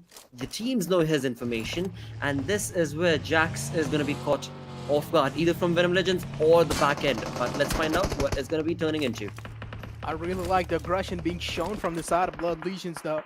It's quite an iconic moment to witness, as Venom Legends still alive inside the game with all their 4 players alive, and there are still kind of on a 2-on-2 split. 2 of the players are on the right side, White and Nightwing taking the right side control, and there's 2 players on the left side as well. Now this might just create a flank angle for Venom Legends on RX Jax. Of course, RX Jax being the last man alive for A1 Esports, all the responsibilities are on his shoulder now. Frypan, it seems like already opening things up on DRS, though. DRS in an unfortunate situation, unfortunate positioning, while on the other hand, Blood Legion are just absolutely dominating the entire field.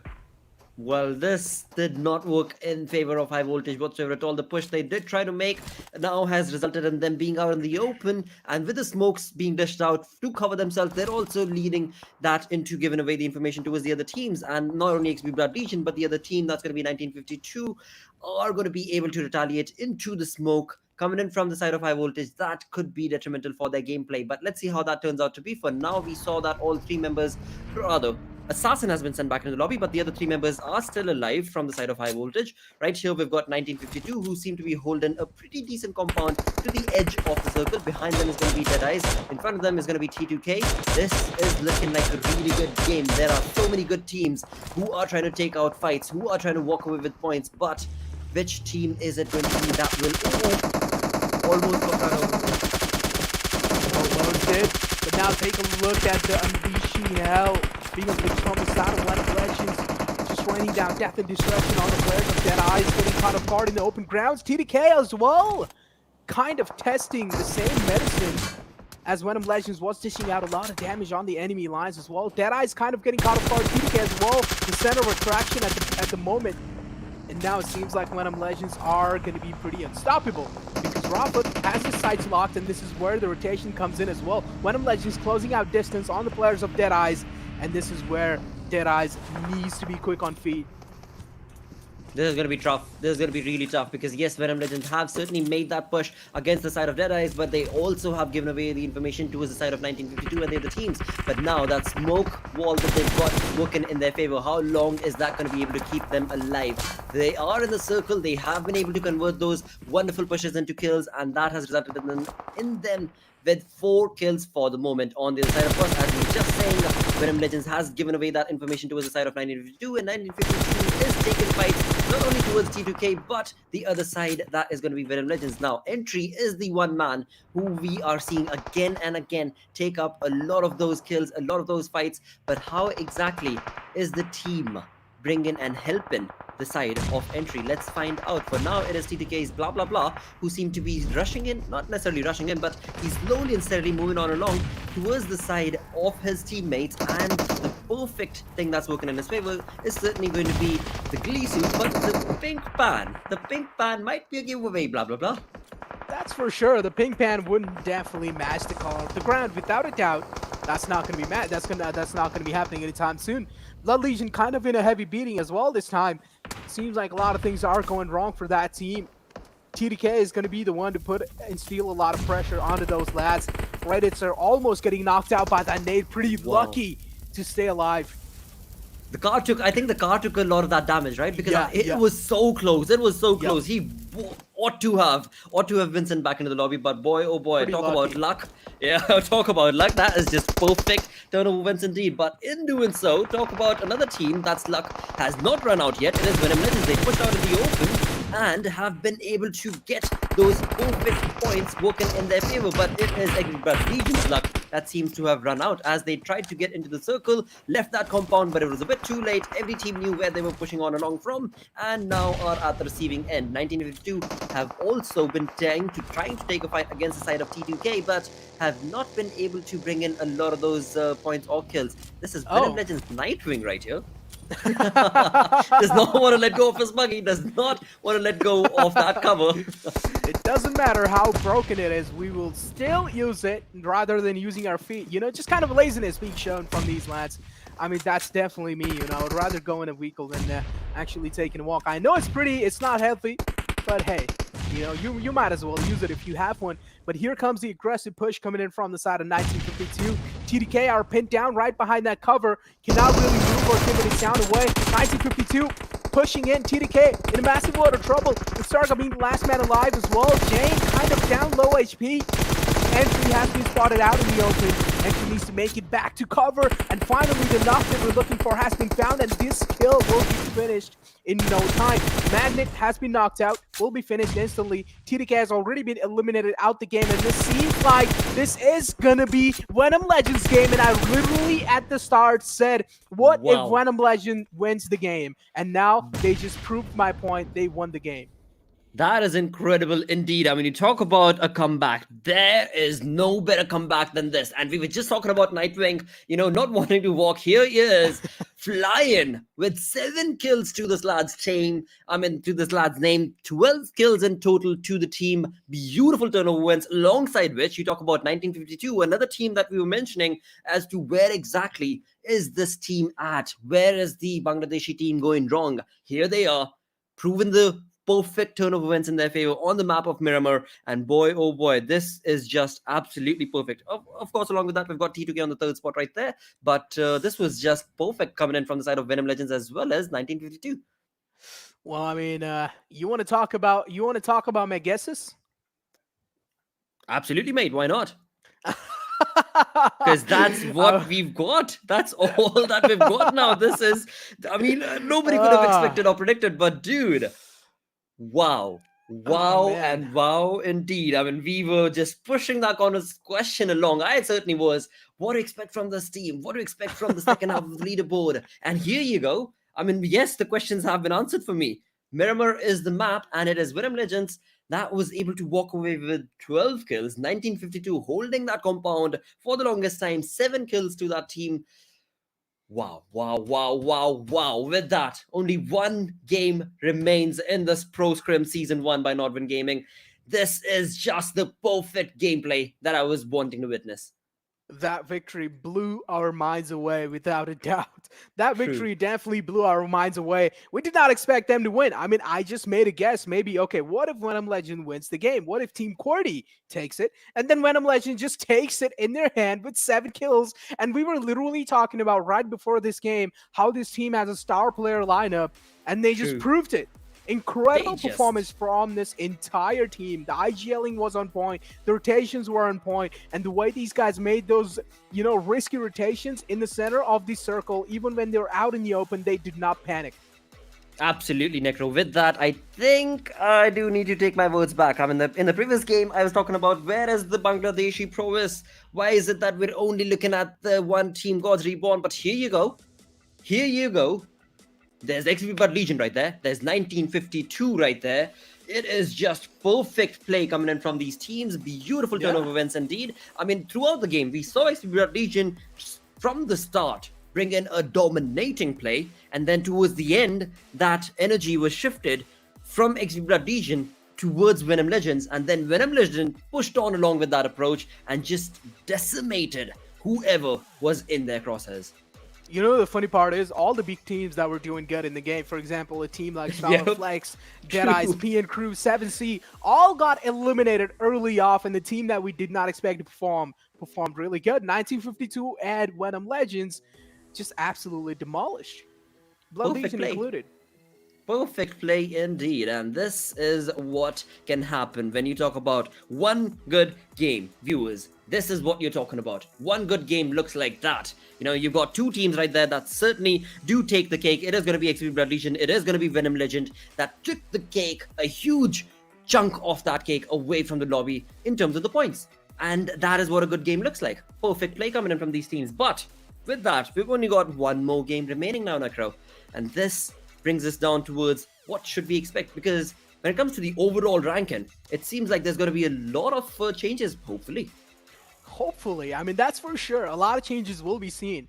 Venom Legends, I'm pretty sure right now they have a massive leap in the entire overall leaderboards, because I'm pretty sure from the second half they have moved in quite up and on the 5th position, and Blood Legion is on 4th. My mind is absolutely blown. Wow, this is a perfect turn of events indeed for the side of Train to Kill as well. I mean, they did lose out 3 to 4 places in the previous game because they were only able to walk away with 3 to 4 points, but here they are back again, and they are on top of the leaderboard with 63 points to this team. PN Crew looking pretty strong as well. STALWARTxFLEX not letting go of that comfortable, consistent gameplay that has been working in their favor, thus resulting them on the 50-point scorecard. But it is XP Blood Legion, as we just discussed, as well as Venom Legend, that take a huge chunk of the cake by getting themselves on the 4th and 5th position for now. That's for sure. That's for sure. That one win just gave them so much boost in the overall leaderboards, and they're already up to 5th position. One more good victory, one more victory with like 30 points, and I'm pretty sure they will probably be on the 2nd position as well. Or maybe they can just manage to get themselves the 1st position. If the first position team manages to screw something up, maybe just some unlucky stuff for them, then maybe Venom Legends has a chance to get the 1st position. Absolutely, because again, now we're going to be moving on to the map of Erangel, and if we talk about day number 1 of season 1 of these pro scrims, I mean, T2K was nowhere in the top 5 to top 6 when it came down to the Erangel match, and so there's certainly an opportunity, there's certainly a chance for the other teams to be able to showcase that perfect play and bring in those points towards themselves. And the teams that we're talking about, at least from my side, is going to be either Venom Legends or XP Blood Legion, I think. That's for sure. That's for sure. Venom Legends or Blood Legion, the more kind of like the early aggression these lads showed, that was absolutely phenomenal. Absolutely, mate. With that, we are going to go on a short break. Viewers, stick around. We're going to be right back with the final game.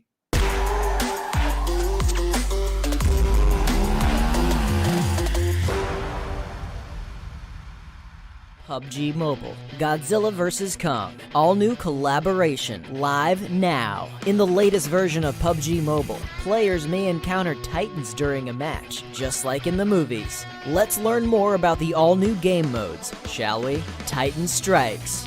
The Titan Strikes mode introduces 3 titans to Erangel, Sanhok, and Livid. Godzilla and Kong move along designated routes across the map. Players can chase after them in vehicles, but if you get too close, you'll be knocked down and take damage. When Titans get ready to unleash a heat ray, the system will prompt players to leave the red zone marked on the minimap. Players equipped with high-level armor receive reduced damage from the heat ray. Titans will absorb energy which emanates gradually from the earth. Once the energy reaches a certain threshold, Titans release it and create Titan crystals around them. Different types of Titan crystals provide different effects. Erangel's blue Titan crystals are special throwable items that players can equip. They knock back and burn enemies who are behind cover. Sanhok's gold Titan crystals enhance players' abilities, making you run faster and jump higher. Livik's red Titan crystals give players the ability to detect enemies nearby for a brief period of time. These enhancement items give players an edge in battle. Use them and bring the chicken dinner home. With the help of Titan crystals, players have even more unique tactics to achieve victory. Godzilla and Kong roam Erangel and Sanhok respectively, and players may bump into them on Spawn Island. Players can preview the Titan's route on the minimap, along with Apex Cybernetics, and low, mid, and high-level monster settlements. Apex Cybernetics are scattered along the Titan's route, which contains many valuable supplies. However, players can only enter the facility after a Titan has destroyed the base. Players that arrive early will not be able to get into the highly fortified Apex camp. At the same time, defeating different monster settlements rewards good supplies. Monster settlements are mainly occupied by lizards and crabs. Players can use a diversion to divide and conquer. The monsters are big, so using a shotgun at close range can deal huge damage. Players must also be wary of the Titans' attacks. Although they're not hostile towards players, they get irritated when there's too many players around. The Titan on Livik has unique electromagnetic abilities that affect the blue zone and cause it to shift every once in a while. Now, players must pay constant attention to the new play zones and transfer immediately when they begin to shrink, as to ensure they're not swallowed by the blue zone. Furthermore, Mechagodzilla periodically scans an area of the safe zone and marks the locations of everyone in the area on the minimap. This urges players to transfer or engage their enemies. Players must be extra careful.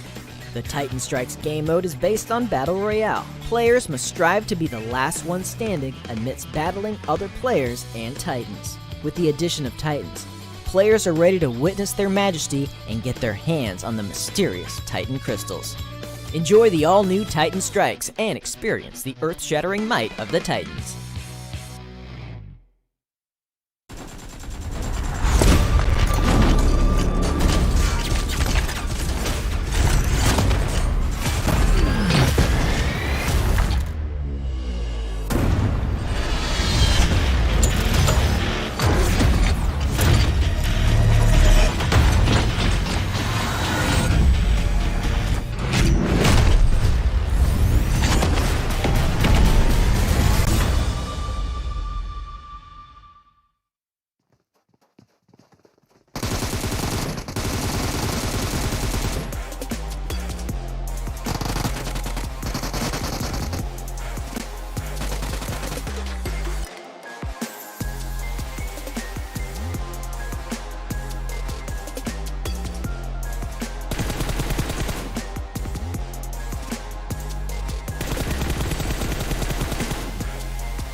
Hello and welcome back once again to PUBG Mobile South Asia Pro Scrims 2021. This is Season 1's final day, the finale. It's all thanks to, of course, Nordman Gaming for making it all happen. But boy, oh boy, Necro, what an annihilating play we've just seen on the map of Miramar.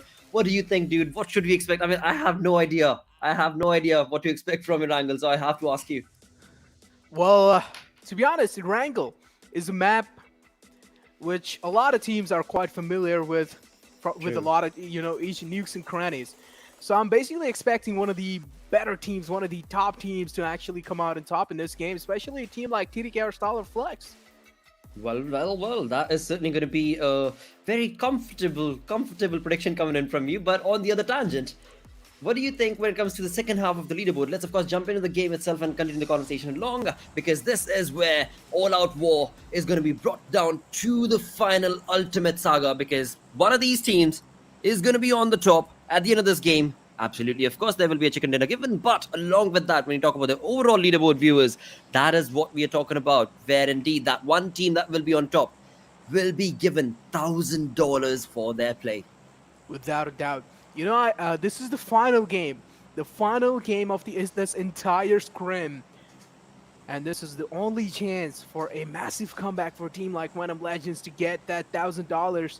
This is the one last chance. I really feel like when we were rolling inside the game, we had some trumpets rolling, we had some sound effects going as well, because this is the final game and this is what it comes down to. Absolutely, mate. And with that, when you talk about the observer, right, look at how he's glued on to T2K when it comes to that airplane right there. Because after all, Yeah. you know for a fact that T2K is the one who's leading the charts right now. And this is a little Yeah. bit of bias coming in from the side of observer. Of course not, viewers. Of course not. That will change as the producer will do so. But having a look at the map itself, this is where you can see Gods Reborn are the only ones all by themselves towards the side of Georgia Pole. So that means they will be walking away with some really good loot, really powerful loot for them. But talk about the other teams that have moved on down towards the south. That is where we've got STALWARTxFLEX going back to their known battleground. That's going to be the military base, along with Futurestation.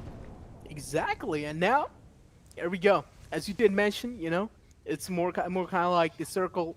Now, this is a good circle. To be honest, this is a really good circle for a lot of teams, especially a team like STALWARTxFLEX. Now, they won't really have a massive problem moving out the military base as well, unless A1 Esports decide to just camp the entire bridge area out. And maybe STALWARTxFLEX will have to watch out their ways.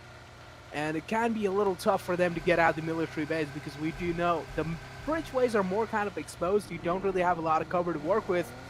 You would just be pinned down behind that one little box that you have as a cover. And on bridge, you need to make sure you're being as safe as possible. You need to have your teammates as well for the backup. True, mate. But with that, we've got just 2 minutes into the game. We've already got first kill confirmed, and that is going to be from the side of R3D. And on the other tangent, it is Khan that's bringing all-out war towards the side of R3G. That is at the receiving end, and that is looking really good, where Nocto and Joker both have been knocked and will be confirmed kill for the side of Khan's team. That is going to be Team QWERTY. So seems like Team QWERTY, again, a second page leaderboard team that is bringing in early aggression. A second page leaderboard team right here on our screens. Deadeyes Guys also bringing in some real good aggression for themselves. What if Team QWERTY takes his entire game in their hand? Would be quite interesting, That would actually blow our minds away if Team QWERTY just puts on an incredible performance in the final game. But again, it would be of no use. It would be of no use because they're already in the bottom lines. They're probably the second last team in the entire latter half. It would maybe just boost them up to like 9th position or something. I'm liking this, Necro, mate. I mean, I'll get back to that question, but I am liking this. So you see how Deadeyes Guys have jumped into this lobby with only a 3-man squad? They took down one player and confirmed that kill from the side of R3D because they're a 3-man squad and they felt it was wrong to go against a 4-man squad. So they brought that player, sent him back into the lobby, and now it's a fair fight. See, now Deadeyes Guys are like, all right, now it's a fair fight. It's a 3v3 situation. Virus and all have been given free reins to bring in that aggression, but it seems like R3D has a completely different approach. They want to be walking and running away from that fight altogether. Well, I mean, you would definitely want to do that, especially if you're having a team like Deadeyes in front of you, and if stuff's not looking good on your side. I mean, they definitely don't know that Deadeyes is down to a 3-man squad. That's for sure. They think Deadeyes have all their 4 players alive. So maybe playing it out as safe as possible is going to be the best bet they can take. And this is what R3D is doing inside the game as well. 59 players alive. 2 players have already been down and dusted, especially from the side of Khan as well. And a lot of players, and I think so 2 players as well, more. 1 player from R3D's side and 1 player from Deadeyes is not in the game as well. So now it's just down to 59 players in the entire game. And here comes that little mini-map zoom in where we take a look at the entire map. And still, there are a lot of teams on the right side of the map which will need to make it inside the circle. Wow, look at those 4 dots in orange or red, whatever your color the description is going to be. But it is Destroyer that I'm talking about. Khan, Voltrix, players from Team QWERTY. The fanned out approach that they have on the map, that is phenomenal. But once again, you've mentioned this so many times as well, Necro, that when you bring in that sort of a fanned out approach, you've mentioned about 2v2 splits from a team. Here we're looking at all 4 members going their own separate way coming in from the side of Team QWERTY. Yeah, that's for sure. And now Deadeyes as well, kind of in the nearby phrase of R3D there. R3D kind of slipped away from their hands. This could have been some easy kills on their name, but it seems like R3D isn't really willing to give those away that easily. Deadeyes, of course, did manage to get that 1 knockdown in their hand, which did boost their confidence up quite up high. And now it seems like they're taking quite a passive approach inside this entire fight. Absolutely, and with that, when you move on towards the center of the circle itself, that is where we can see 7C's Rig moving on towards the side of Gutka, along with 1952's players making a rotation out of Ferry. Ferry is, of course, their known drop location from the side of 1952. They did have a really good previous game on the map of Miramar. Now let's see what are they going to be bringing to the table, because as they move in towards the center of the circle, they are going to have so many fights to take care of. On the edge, as you move on towards the Milta region, viewers, we are looking at T2K, and there's another team that very well could be retaliating against them. Not entirely sure what that team is, but that could be another point to keep in mind, where we could really see some good fights being brought in. On the other tangent, let's move on towards Georgia Pole, where now finally it's God's Reborn that seem to be making that rotation towards the center of the zone as well. Without a doubt. Moving in the center of the zone in the early game phases is going to be the priority for a lot of teams, and some teams do prefer to play on the edges. And right now it seems like R3D and Deadeyes have locked their horns again. And this is where Deadeyes do want to confirm those kills on the players of R3D, but Virus kind of being a wall between those kills. Virus and Anubis are holding off their grounds pretty well. Kind of a rotation being shown from the rest of the Deadeyes player, trying to create a flank angle on the rest of the R3D players as well. But I'm pretty sure somewhere down the line, R3D is well aware of what Deadeyes is trying to do. Absolutely, and from the looks of it, it is going to be really crucial for both these teams actually to get either into the fight or away from the fight, because we are 8 minutes in the game almost, and these teams, as we had seen last, we're looking at roaming about with really basic loot for the moment, right? We had level 1 kit throughout coming in from the side of Deadeyes Guys. At least one or two of those players that I saw did have just a level 1 kit. As they move into the latter half of the game, they are going to need a better kit to get themselves running along and gunning along as well. But right now, move the conversation to the side of 7C, who seem to be making a rotation. And so we are being brought back to Deadeyes Guys. For now, as we were just mentioning, it is looking like Shifuso has been able to get himself the level 2 vest, but apart from that, it is all still a level 1 kit, and they need to be making real good utilization of either that position or make a rotation. That's for sure. In the start, we did see a lot of fights breaking down, but now it seems like it's just the calm before the storm. True. As the circle is going to be closing down, as the circle is going to be shrinking down, I'm pretty sure a lot of fights will be breaking out as well. A lot of teams are accumulated in the center of the zone, and it's only a matter of seconds when the circle will take a drastic shift, hopefully, and all these teams will have to make a move. They most certainly will have to. Right here we see A1 Esports, and they were at the latter half of the leaderboard once again, another team that we're looking at right now. But they are looking pretty comfortable for now, because we've got a DP in the hands of these players, and we are looking pretty comfortable when it comes to their loot. But now, what is their gameplay going to be? Because they are pretty comfortable in the zone, pretty comfortable in the circle. They've got a compound working in their favor as well. And as we just noticed, when it came down to the teams around that compound, there are quite a lot. So will A1 Esports be taking those fights is going to be the question. But move that towards the first airdrop being dropped right here towards the south side of Pachinki, right next to the edge of the circle. We've got an AWM. An AWM on the map. Who would want to take it?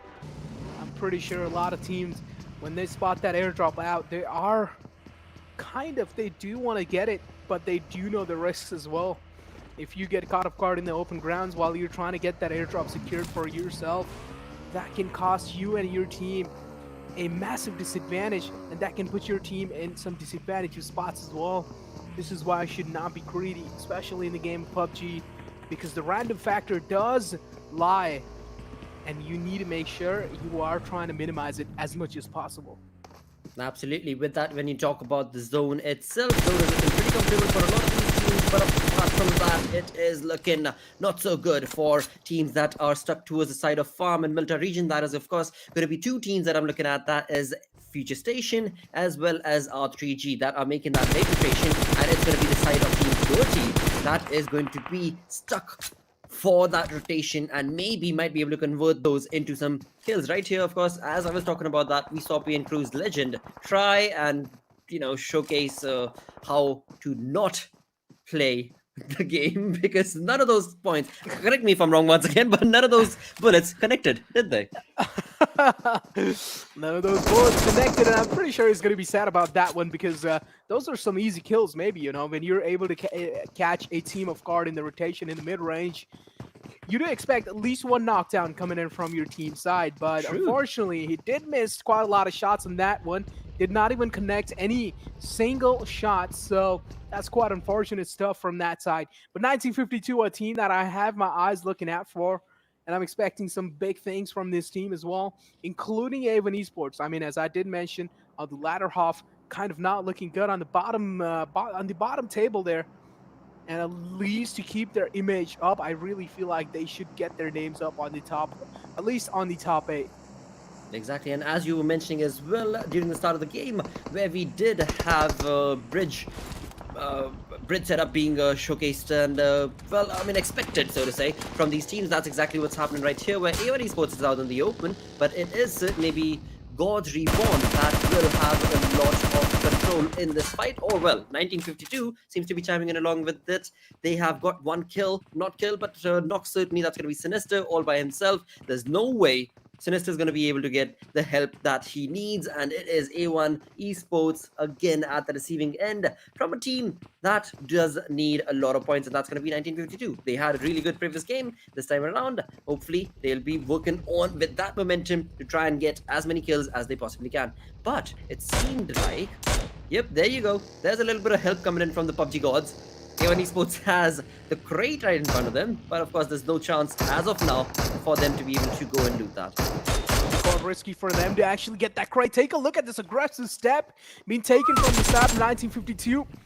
And it seems like they're going to be pretty patientless as they just want to get these kills. They are pretty aggressive right inside the building. Entry, of course, the best man to offer from the side of 1952. Entry was taken down, but the backfire cover was there. And Sharp is going to be the man to put the final nail in the coffin. And this is where that entire squad has been eliminated. XP Blood Legion, how are you not able to catch those guys off guard? Deadeyes finally getting a casualty on their name. Crypto was hiding in the rocks, managed to get a kill for himself, and this is what Crypto was looking for, the right moment to strike, and STALWARTxFLEX putting their name up on the board inside this match. Beautiful turnover events indeed from the side of Crypto for, of course, STALWARTxFLEX, as they did convert those perfect, well, not a perfect push, but indeed a perfect bridge camp working in his favor. That is, of course, going to be XP Legion as well as STALWARTxFLEX, who seem to be wanting to get those kills and get those points for themselves. For now, we have XP Legion, all 4 members alive, and from the side of STALWARTxFLEX also, it seems like all 4 members are alive. But the way XP Legion is stuck in this compound, they might just be at the receiving end if STALWARTxFLEX decides to push on towards this area, which again is going to be tricky, but they do need to find an answer to the situation, because after all, STALWARTxFLEX is out in the open, and to be in a better position, it is going to be XP Legion with the compounds working in their favor. I want to point one thing out. The positioning from the lads of STALWARTxFLEX is actually pretty good. Oh, they yes. have 2 players on the back lines. This is where Blood Legion might just get sandwiched. One easy frag for the side of STALWARTxFLEX, one opening fray, and this is where I'm pretty sure Crypto will start pushing in as well. Crypto will start pushing in. The pressure will be building on the players of XP Blood Legion. Maybe they will be panicking, making a little bit of rookie mistakes here and there, and this is where Blood Legion will start the domination. But again, I am talking about Crypto getting caught off guard in the open grounds, and yes, he finally does. Almost getting taken down as well. Now he seems like he's getting third-partied from the back lines, and this is what I was talking about. When the circle is going to be shrinking down, you need to watch out for all your angles. Oh, and I just noticed that STALWARTxFLEX actually has just a 3-man squad jumping into this final game for the Pro Scrims, and that is not the kind of play that we wanted to see, but indeed that is the result coming in from the side of STALWARTxFLEX. But still, they are not wanting to back down, and indeed, as you were mentioning, third-party situations, it is certainly high voltage chiming in. But along with this, I do want to ask you, do you think XP Legion has information towards the 2 players of STALWARTxFLEX? It seems like Leo from XP Legion is certainly keeping his crosshairs towards the side of reviews. Yep, the information has been given away right there, and there's no 2 ways about it. The answer that I was asking, oh well, never mind the question, Necro. And now it seems like finally Blood Legion and STALWARTxFLEX have locked their horns. The fight will be breaking down anytime soon. The trumpets are rolling as well. Which one would come out on top? The war cry has finally started. I'm pretty sure reviews has spotted out the players of Blood Legion making that rotation to another houses in that little gap. And yes, finally spotting him out. Leo has been spotted out. Now he does know what they're trying to do. He does kind of realize this is their plan. They're getting the vehicles and they're trying to make it inside the circle. The circle has shifted drastically out in the open, and the only team that is in the middle is looking pretty good. They have one of the best compounds for themselves. They have one of the best covers as well they can ask for, and they are in the center of the circle, while all the other teams will need to make it inside the circle and find their best route.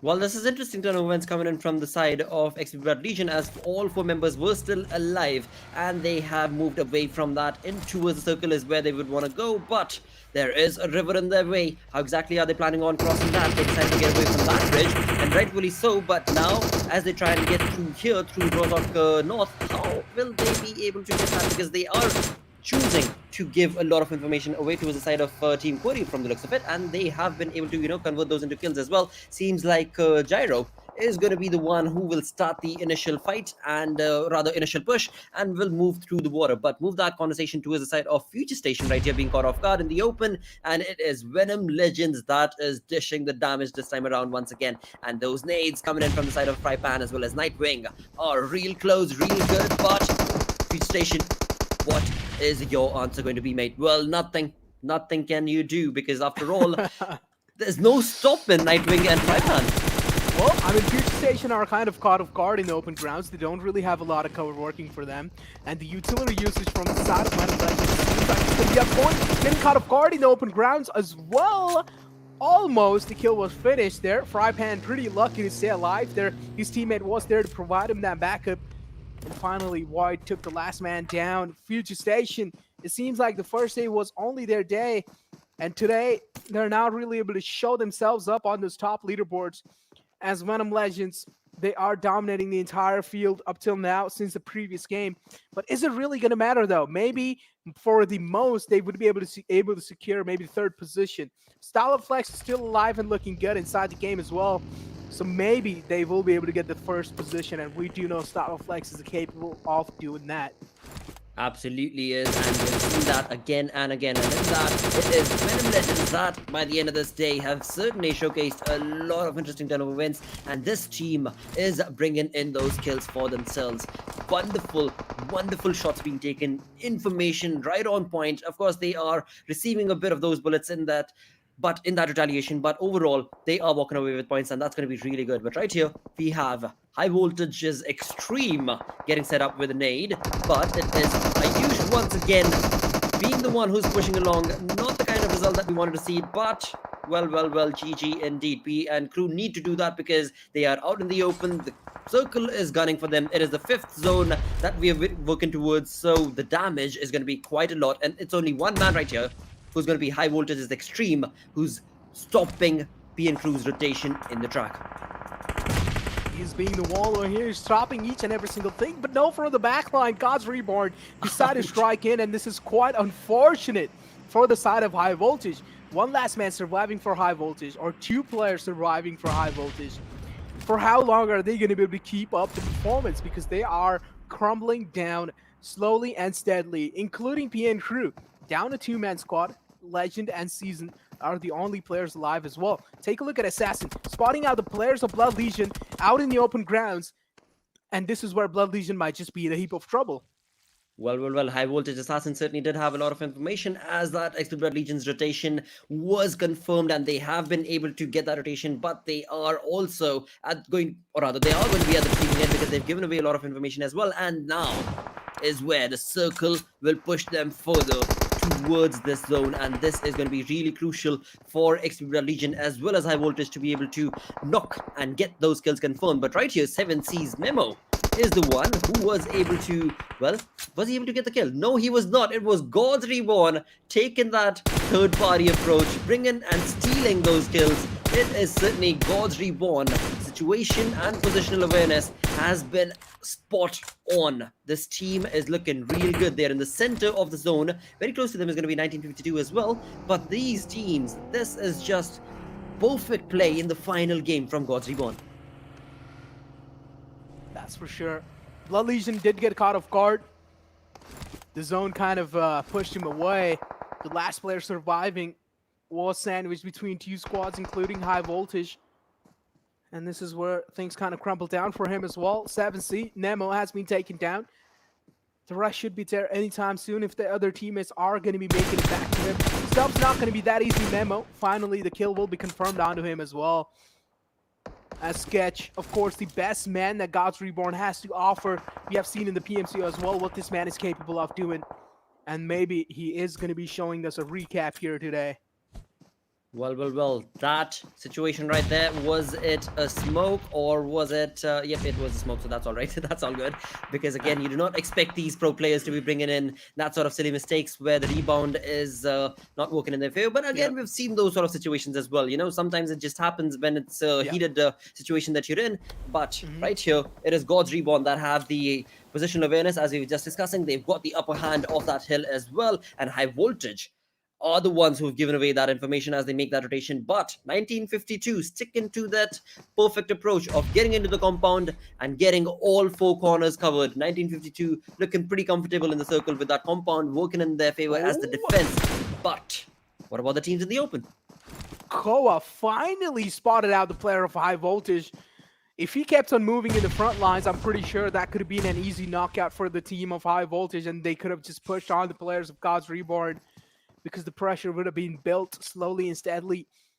It seems like High Voltage are trying to make it up top the hill because they realize they don't really have a lot of high ground on their name. If they keep on staying on the bottom lines, stuff won't really be good for their entire squad. They also need to make it inside the circle. For now, Gods Reborn are being the wall that is blocking them from doing that. They are watching for outside the zone. They're making sure no one's coming in from the back lines. And we do know backlines is one of the most important angle to cover. Well, most certainly, mate. You better watch your six. That is the philosophy when it comes to Battle Royales. But along with that, it is the team synergy that is also always questioned in those sort of situations, because you do need to have information being discussed throughout the team to be that synergistic. And it seems like Gods Reborn have that down to the T. But with that, it is DRS, all four members once again that are alive from this team, that is deciding to push on along the side of Gods Reborn. So now High Voltage as well as DRS are going to be pushing on towards the King of the Hill, but how exactly is Gods Reborn going to be able to retaliate towards this push? Let's find out. Exactly. And now it seems like High Voltage, the relentless pressure being shown from these lads. Ozzy catching one player of guard from the side of Gods Reborn. That's going to be quite a rookie mistake being made from that guy. Should not have moved out in the open like that. DRS, again, doing quite good inside this entire game. And it seems like this might be the DRS game. This might be the game where they actually win this entire thing in their hands. They have all their four players alive. High Voltage are down to a three-man squad now, including now they're just down to a two-man squad. There's still one more team alive, including 1952. Now, this is going to be quite a tough situation for a lot of teams, but it seems like DRS, I mean, they do have the PMPL kind of experience on their backpacks, so stuff might be looking pretty good for them. With that push that DRS made against side of Gods Reborn. Wow, never mind that. It is Ozzy right here from the side of High Voltage, who seems to have brought down two players from DRS, as they did not know that they had another team right next to them. Not only Gods Reborn, but there was High Voltage as well. And in doing so, it is going to be Ozzy who just might be able to bring in this retaliation. But it is Venom Legends helping the lads out, and the High Voltage might just be able to get those two players one. Wow, they might be able to walk away from that situation, and it is Venom Legends steal shot right here. These lads, I mean, perfect play. 7 kills to this team. The only man surviving for now, and still does not want to back down. He's ready to give away his information, but he wants those kills. Exactly, he's going for those kill points up till now. DRS, again, a team who was looking pretty good inside this entire game, but now the table have flipped in an instant. They were looking pretty good, and now they are instantly looking pretty shaky. But it seems like they've finally gotten the res on all their 4 players, and now it seems like stuff is looking pretty good for them again. Using that vehicle to make a quick rotation inside the circle, one player already getting knocked out. Galzan, of course, being the man, and it seems like Asia will be taken out as well while they were trying to make the rotation inside the vehicle. Of Esports gave away a lot of sound. Magnet seems like he's going to be pretty impatient at this point in time, and it does make sense if you do know that the enemy is not really looking good on HP. And yes, that's going to be the entire squad of High Voltage getting wrapped up in an instance.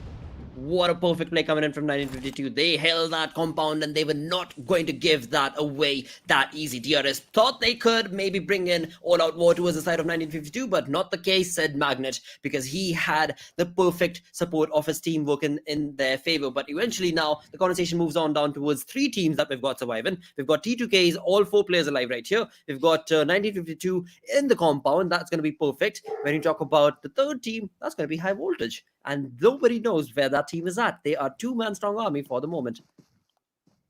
Trifecta of death is what I like to call it. 3, one of the best teams still alive.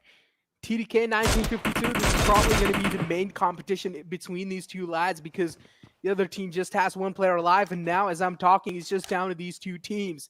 1952 versus TDK. TDK out in the open. 1952, on the other hand, has a compound on their name. So basically, 1952, even though they have 1 player down, they are 1 player down. TDK has all their 4 players alive. They still do have an advantage over the players of TDK. And now the circle has shifted for the players of TDK. And this is where they are celebrating. They do know this is their game, but no is going to be the answer. Instead, 1952 Tofik already finds an opening for himself, and this is what they were looking for. What a perfect play indeed coming in from the side of T2K as well as 1952. Now Tofik right here is going to be maintaining his position and is going to be retaliating towards the rushers coming in from the side of T2K. He knows where exactly did that player rush towards. 1952's Magnet has knocked out another player, so blah blah blah, as well as Ultrasaz is down. That replies that we've got 3v2 situation right now. 1952 entry Magnet are pushing on along towards the side of Jane, but how exactly is Jane going to be able to retaliate? No, where's the answer? Boy, oh boy, what a perfect controlled aggression from 1952 right here in the final circle.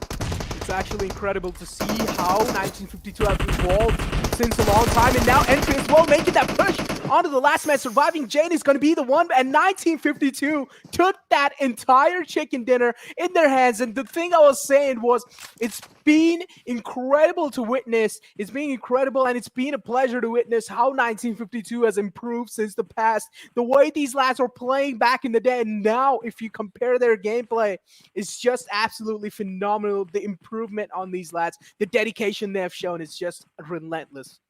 Absolutely, mate. It is spot on indeed. I mean, last game, they were so close to getting that chicken dinner. Walked away with 7 kills on the map of Miramar. This time around, they've got 12 kills.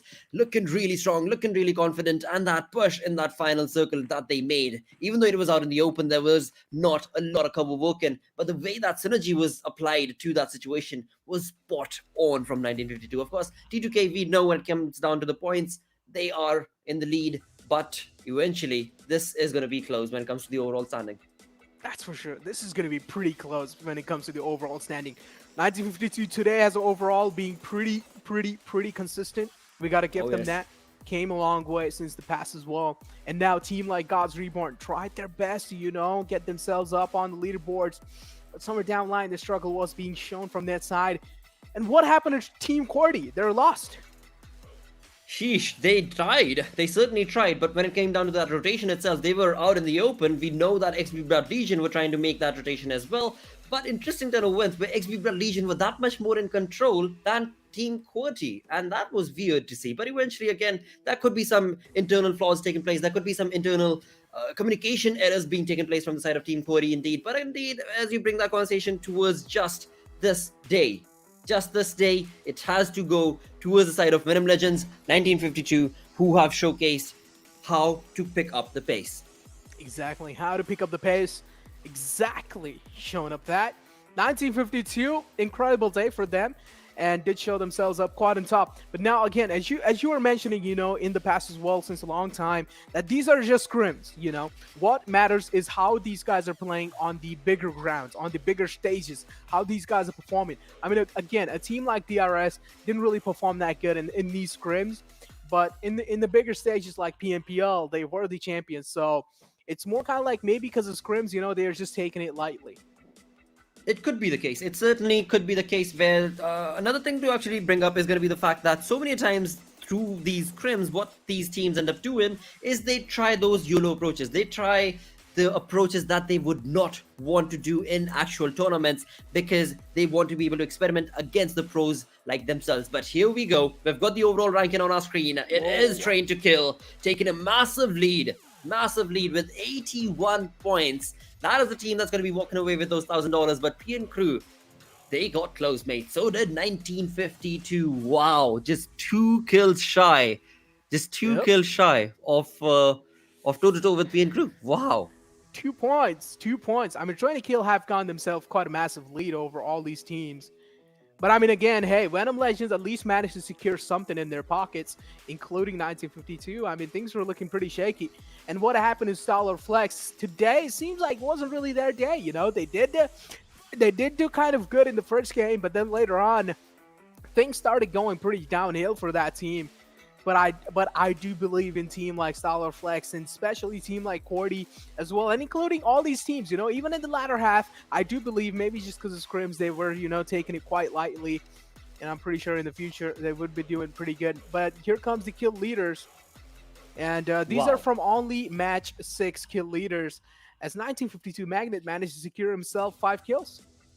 T2K blah blah blah right there with 4 kills to his name. Moving on towards Venom Legends Steel Shop, we saw him at the end, you know, just bombarding against the players of, I think it was DRS, and he was able to walk away with those 4 kills as well. Now this is where once again you take the conversation towards the teams that have been able to, you know, prove their mettle in this perfect 2-day affair. It has to be 1952 and Venom Legends. They started off, it was a completely different affair on the overall ranking. The only teams that have been able to stick with that overall ranking, it is P and Crew and T2K with their gameplay that was working in their favor. But the other teams, like 7C, that was on 3rd spot, have been pushed on down. STALWARTxFLEX, they were looking confident, but have been pushed on down. Thanks to, of course, once again, I'm in Venom Legends and 1952. Perfect play. They just stole it away.